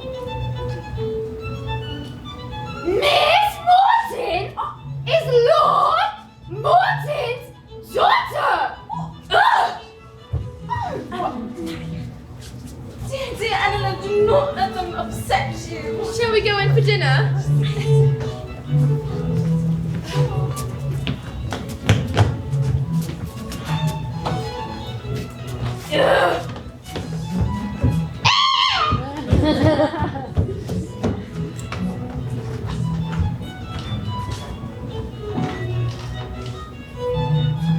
My dearest friend, can you believe it?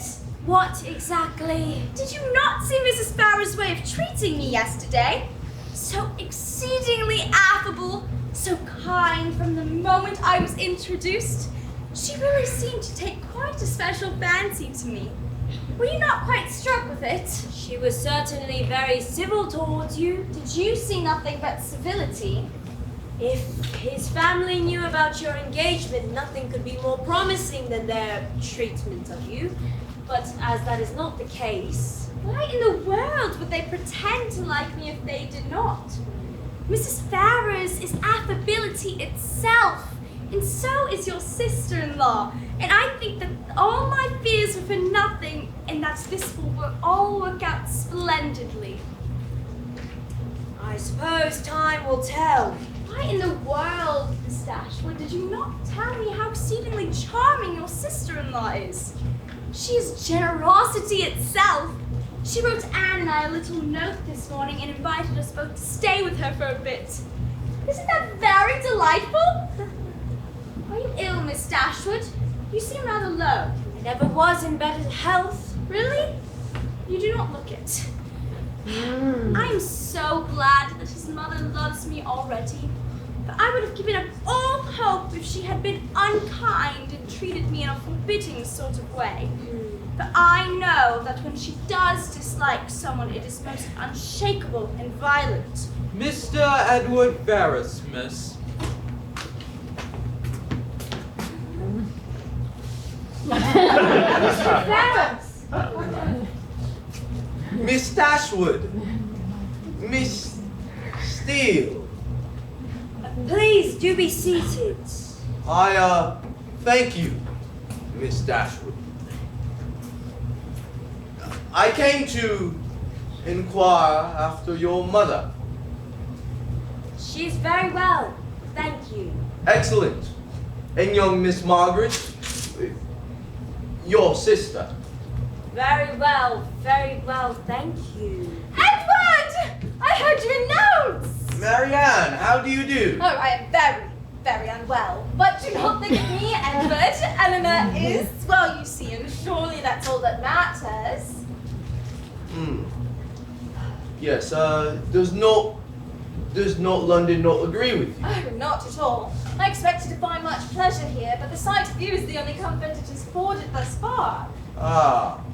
We spent such a terrible wretched day at Harley Street yesterday, Edward. I have so much to tell you about it. Which cannot be said at the moment. But why weren't you there? I'm afraid I was engaged elsewhere. Engaged elsewhere when such friends were to be met? Perhaps, Miss Marianne, you think that young gentleman should keep no engagements at all. Not so indeed. I'm sure he must have had something very important to do to keep him from us. Did you have some pressing previous obligations, Edward? Oh, I knew it. What else could have kept you away? Edward really has the most active conscience in the whole world, you know, and would only have disappointed us because he did not want to break his word to another. He's the most fearful of failing expectations and causing pain to anybody I've ever met. He always tries to do the right thing, whether it makes him happy or not. Edward, it is so, and I will say it. Yes, please do excuse me. I've only come for a moment. I have an appointment to see a horse. So buy. I may buy the horse, if it is a good horse. I'm afraid I must also be on my way. Perhaps, Mr. Ferrars, you would be so kind as to walk me as far as the park? Why, yes. Delighted. Miss Marianne, Miss Dashwood.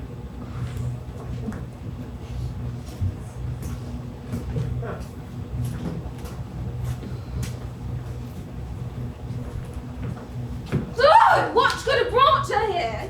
Could she not see that we wanted her gone? How teasing to Edward! Why so? We are all his friends and he has known Lucy the longest. I'm sure that he was very happy to see her. Eleanor, you know I cannot bear to hear you say things that you know are not true. Miss Dashwood! Miss Marianne! Have you heard the news at your sister's house? A scandal! A real scandal! I cannot think what is taking Lucy so long at her toilet this morning. She must fix a ribbon in her hair too, I suppose, after seeing mine. Serrano, it's you marvelously, my dear. Très jolie. Very pretty. Oh, now you're going to laugh at me too. But why shouldn't I wear pink ribbons? Pink is the doctor's favourite colour, true, but that doesn't mean I wear it just to please him. Oh, you young ladies in your bow. It is all so diverting. Oh, Lord. But you must not keep every heart for yourself, Miss Anne. You must leave some suitors for dear Miss Lucy. Lucy gets more than enough attention, Mum. Pray tell. Lucy has a beau herself. though not a soul knows of it but me. I have a vast deal I could say to you on that account were I so free. Now, Miss Anne, you know Miss Lucy and yourself are family to me, and I'm afraid that this family permits no secrets. Now, I will ask you again, who is the lucky gentleman and where is his lodging? No, I really mustn't tell him. Why, if you weren't wearing that new No, I shall not be put off so easily. Lord! Well, you are so fond of Lucy, I'm sure there will be no difficulty. But you mustn't tell her that I told you. She is engaged, Mum. Engaged? To Anne!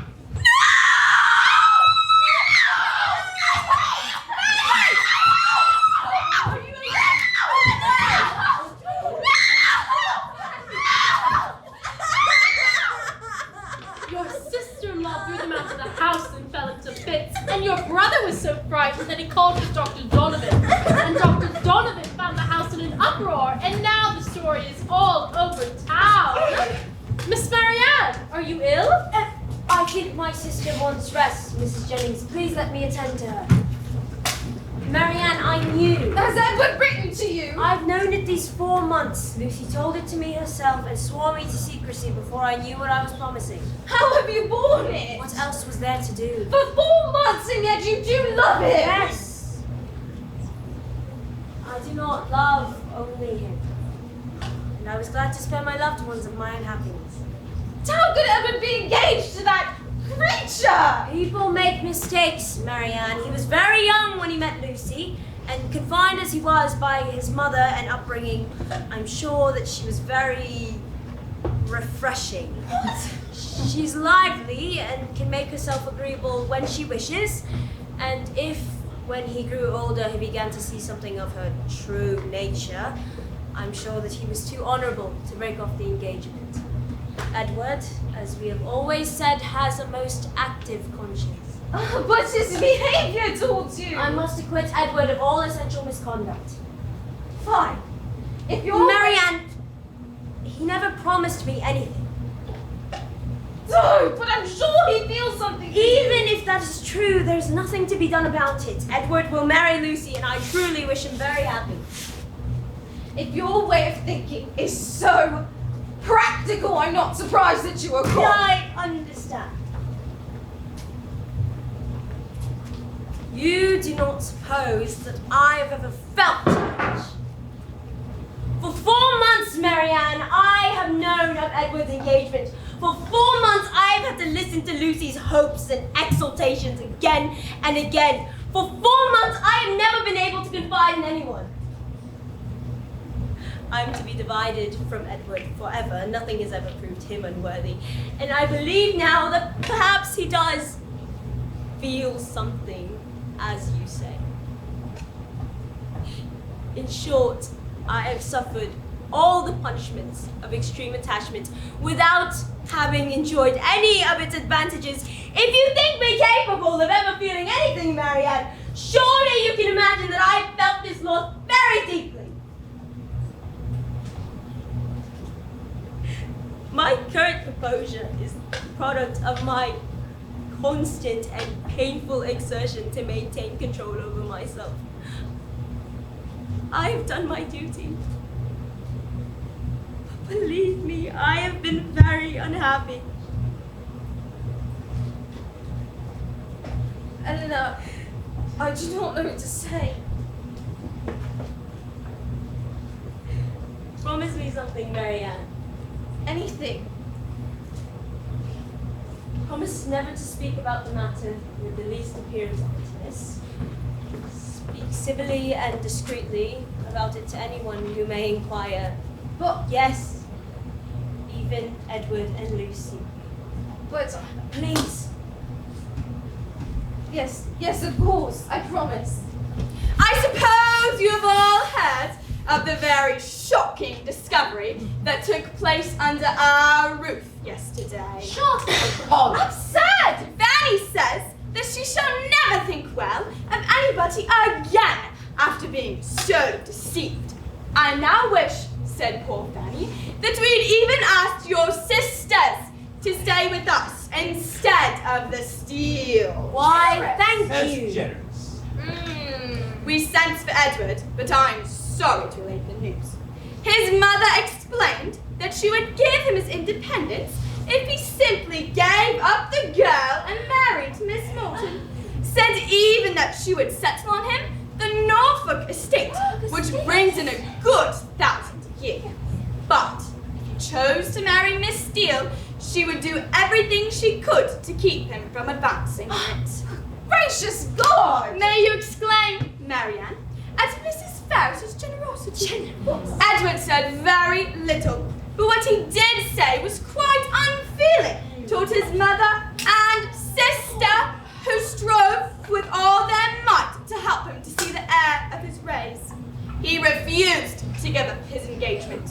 He will go through with it, though it ruins him. Then he has acted like an honest man. I beg your pardon, Mr. Dashwood, but I have some business in the matter, for Lucy Steele is my relation. I do not mean to speak disrespectfully of any relation of yours, madam, but in the present case, you know the match is impossible. Well, sir, and how did it end?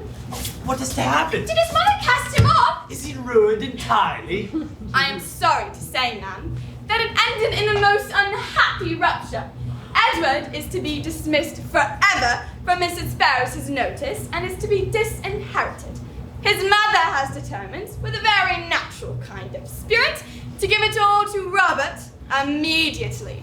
Thus ends Edward Ferrars, the great, untrappable, rich bachelor. How does he propose to marry anyone now that he's penniless? Impossible. And now Mr. Robert Ferris is a rich man. A very rich man. And very unmarried. It is a very grave situation. I can see the natural anxiety upon all of your faces. But do not worry, for there has been no material damage to Fanny's health, though she suffers severely. The angel. This town gets worse every year, my dears. Bad behavior all around. Thank goodness we'll be back in Barton soon. We will stop only for a visit with my daughter Charlotte to Cleveland, but then we'll be back as soon as you please. No, ma'am, I cannot go to Cleveland. Why? Oh, because Mr. Willoughby has property in the county. Yes, I believe you can see his house from a hill on Charlotte's estate. Oh, but you will never see him, my dear. I have told my Charlotte about all of his wicked treatment of you, and her dear Mr. Palmer would shoot him like a pheasant on sight. That will be very safe, I assure you. Ma'am, thank you. We are very happy to go with you. It's an excellent plan. Eleanor, you cannot expect me to go. Marianne, we will only be there for a few days and we shall remain in the house the entire time. I promise you there's no chance that you will see him. We may even ask Colonel Brandon to escort us back home from there. Lovely. Please, it is the quickest, most eligible manner in which to return. I know we are both eager to be gone. I would be honored to escort you whenever you wish to leave the Palmers. Miss Dashwood, I must speak to you about another matter. I've heard of the injustice your friend, Mr. Ferris, has suffered, and I wondered if I might be of some use.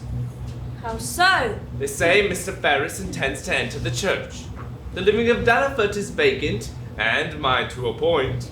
Would you be willing to tell him that I would name him as rector if he thinks it worth his acceptance? I only wish it were more valuable, but it is enough for him to marry upon. That is very generous, Colonel, but wouldn't you rather offer him the position yourself? Oh, I do not know him well, Miss Dashwood. I've only met him 2 or 3 times. I should think, as you are his old friend, he would be more inclined to hear the happy news from you. Miss Dashwood, I received a note from Miss Jennings that you wish to speak with me. Yes, hello, yes. I have something of consequence to inform you of. I am charged with a most agreeable office. Our dear friend, Colonel Brandon, has desired me to say that, understanding you mean to take orders, he has great pleasure in offering you the living of Delaford. allow me to congratulate you and to join in his wishes that it would allow you to establish all your views of domesticity. Colonel Brandon. Yes, he has heard of your troubles and wishes to help in any way that he can. Colonel Brandon give me a living. The unkindness of your family has made you astonished to find kindness anywhere. No. I'm sure I owe this to you. You are very much mistaken. I have had no hand in it. Not that I wouldn't have had a hand in it if I had had a hand to give it. Oh.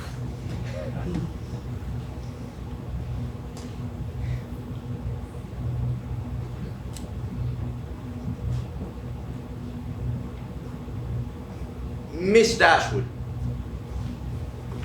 when I became engaged to Miss Steele, I was very young and quite stupid, really.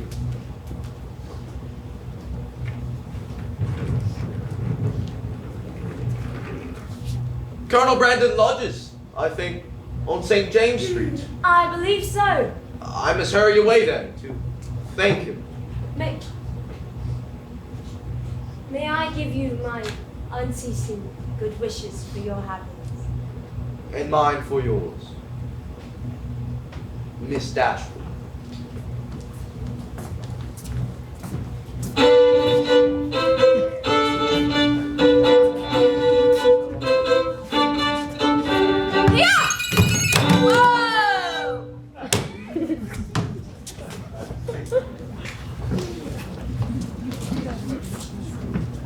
And here we are, Miss Elinor, Miss Marianne, Colonel.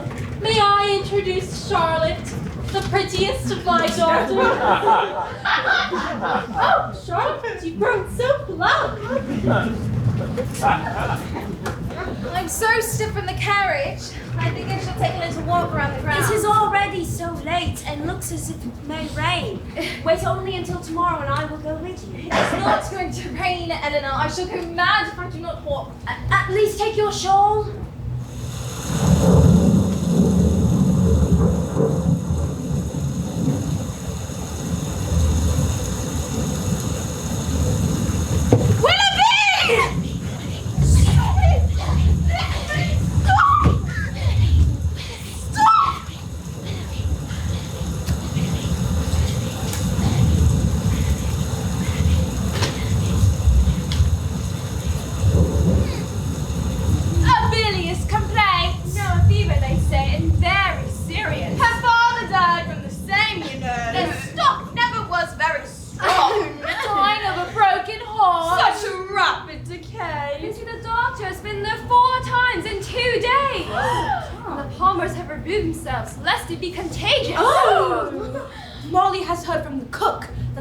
Grows grave, and graver still.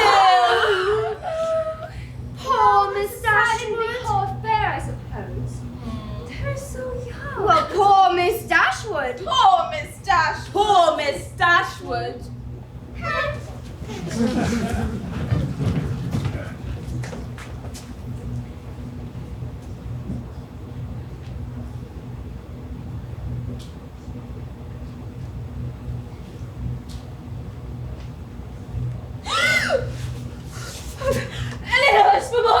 Not yet. We will send for her, but it may take some time. She mustn't go by London. I will never see her if she goes by London. Marianne. Eleanor, I'm hot. I'm too hot. Doctor, she's not herself. I will bleed her. Oh! I shall hold the bowl. Miss Dashwood, I would prefer it if you were to send a man in. I cannot have you fainted. Miss Dashwood, it might be best if your mother is sent for soon.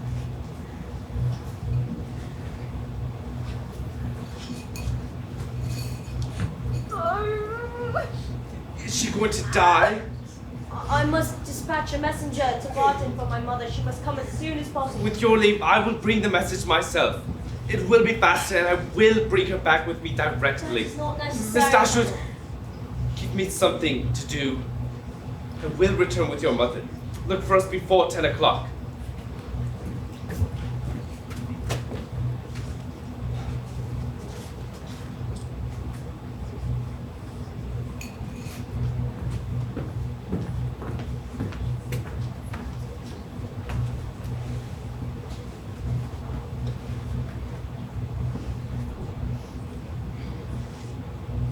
Marianne, can you hear me? You cannot do this to me. I will not stand for it. You are being very ridiculous.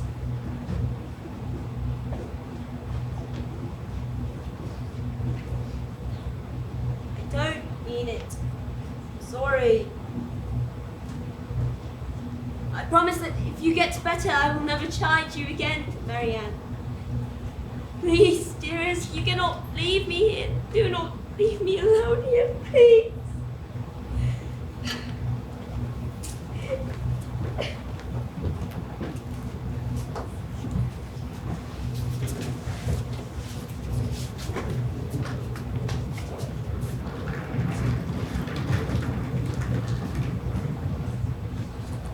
Miss Dashwood.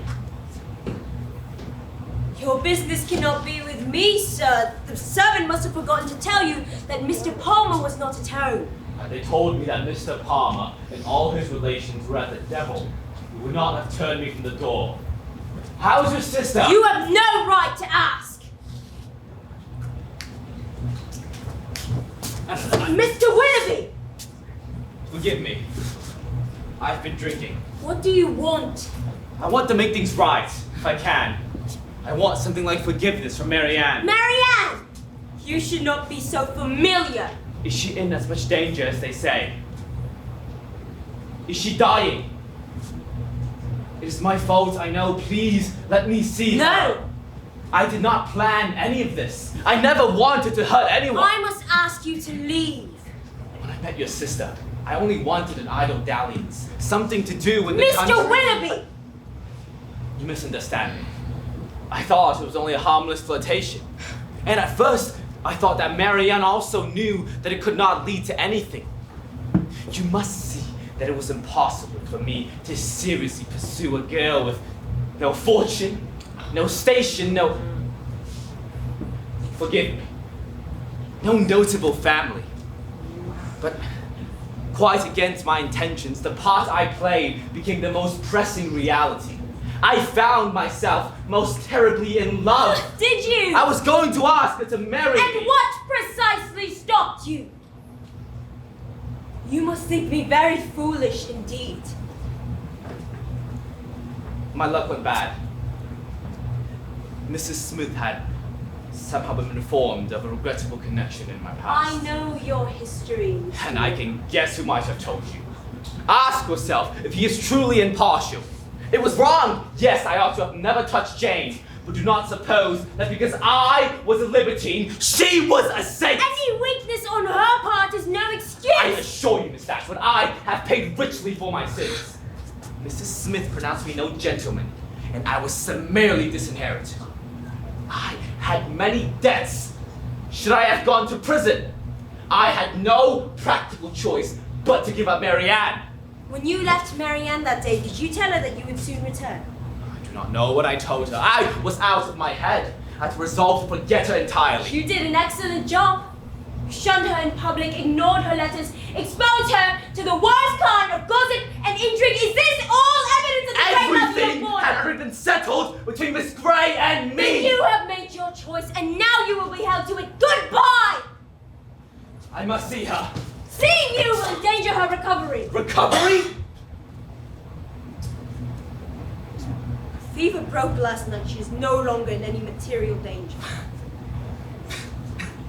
Miss Dashwood, you have been very cruel. As have you. You needn't punish me anymore, Miss Dashwood. I'm unhappy enough, I assure you.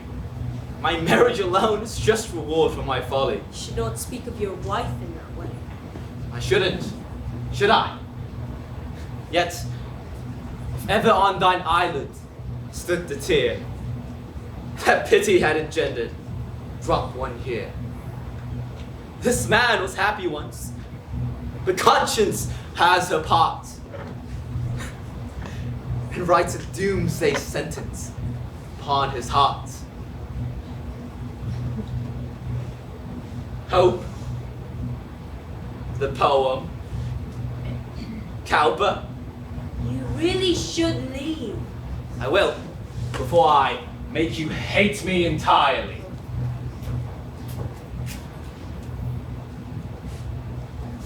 Miss Dashwood, when you someday repeat to your sister what I've been telling you, tell her that my heart was never unfaithful to her. Marianne is most probably lost to me forever, but would I someday, by any blessed chance, free again? Mr. Willoughby! Yes. Well, goodbye, Miss Dashwood. God bless you. Willoughby! I do pity you. Oh, Colonel Brandon, I cannot thank you enough. You shall never know how much it meant to me.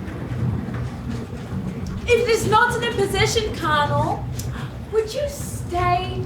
My voice is very weak and tired of the stress of yesterday's journey. But perhaps you could read some Marianne. We must make her confinement an interesting one.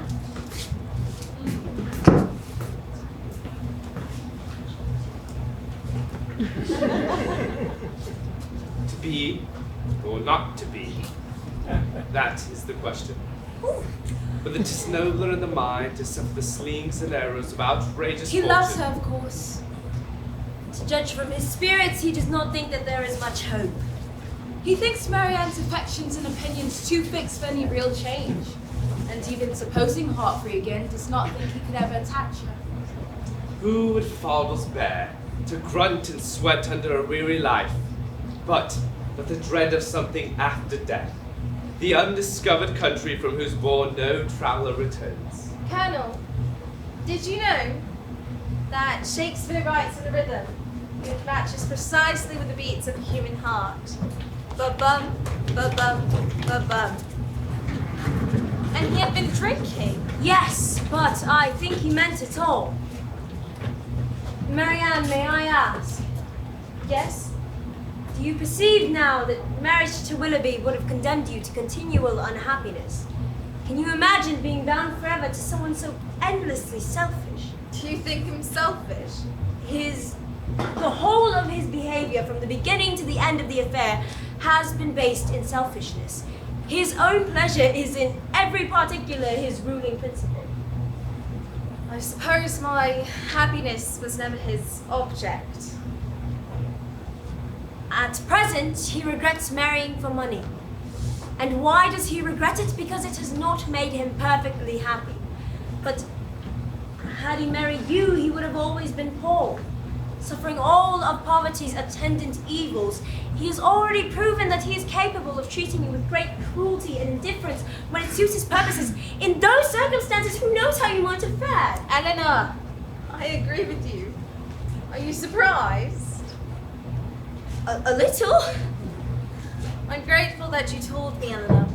I'm glad to hear that he's not always been acting a part, not always deceiving me. It makes me feel not quite such a fool. I may even understand how he justified his actions entirely. You still acquit him? No.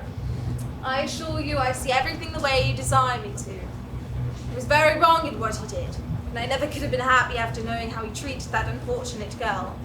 But I do feel very sorry for him. Is that very foolish? No, not at all. I'm glad that you told me. I assure you I do not regret anything. Except my own behavior. Do you compare your behavior with his? No. I compare it with what it ought to have been. I compare it with yours. Well,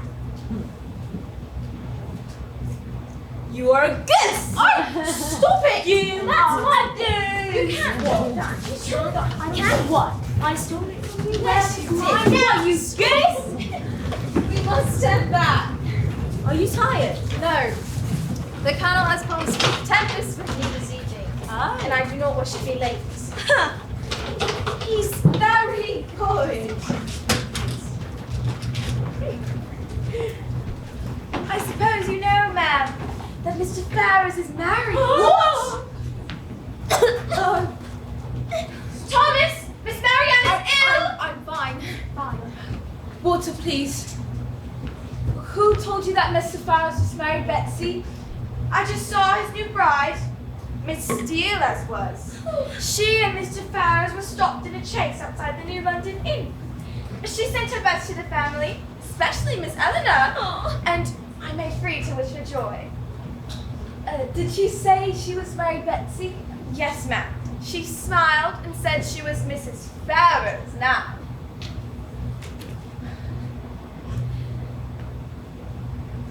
Margaret, go and pick us some pretty flowers, won't you? I imagine Mr. Ferrars is well enough, for Miss Steele seemed vastly contented. Yes. Mamma, Colonel Brandon is at the gate. Oh, for tea, perhaps. Go and meet him, dearest. We'll... Mamma, it's not the Colonel. It's Edward. What? It's Edward. Oh, of course it is Edward. I will be calm. I will be mistress of myself. Margaret, sit!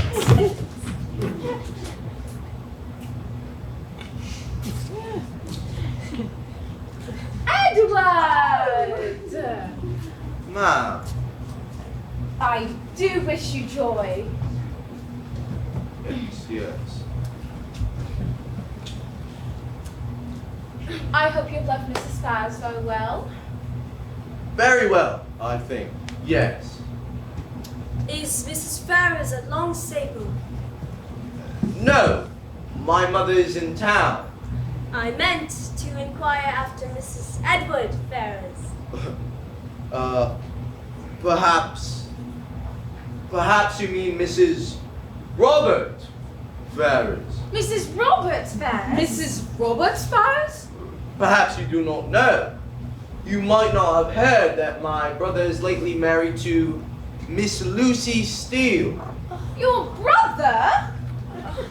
Yes, I received a letter from Miss Steele. Now, Mrs. Robert Ferrars, they struck up an acquaintance. My brother is very popular now, you see, because of his inheritance. And she set her cap at him, as I believe they say. Excuse me. And they were married last week. What?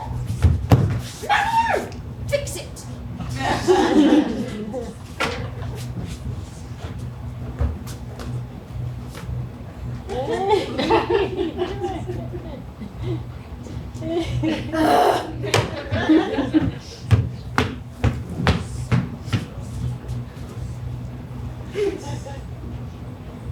Miss Dashwood, you must allow me to so ardently tell you,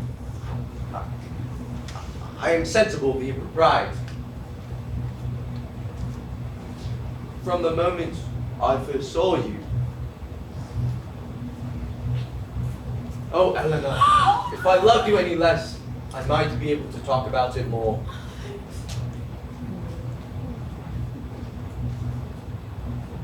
Mr. Ferrars! Mr. Ferrars, your behavior in this has been very wrong. Very wrong. Very blamable. Eleanor, when I became engaged to Lucy Steele, I was a very stupid, idle, ignorant young man. I had nothing to do but fancy myself in love. What's your behavior towards me? I thought that because my fate was promised to another, there could be no danger in being with you. And then when I knew I was in love, I thought the danger is only my own. I'm doing no injury to anybody but myself. Mr. Ferrars! But won't you forgive me, darling? Dearest Eleanor, won't you be mine?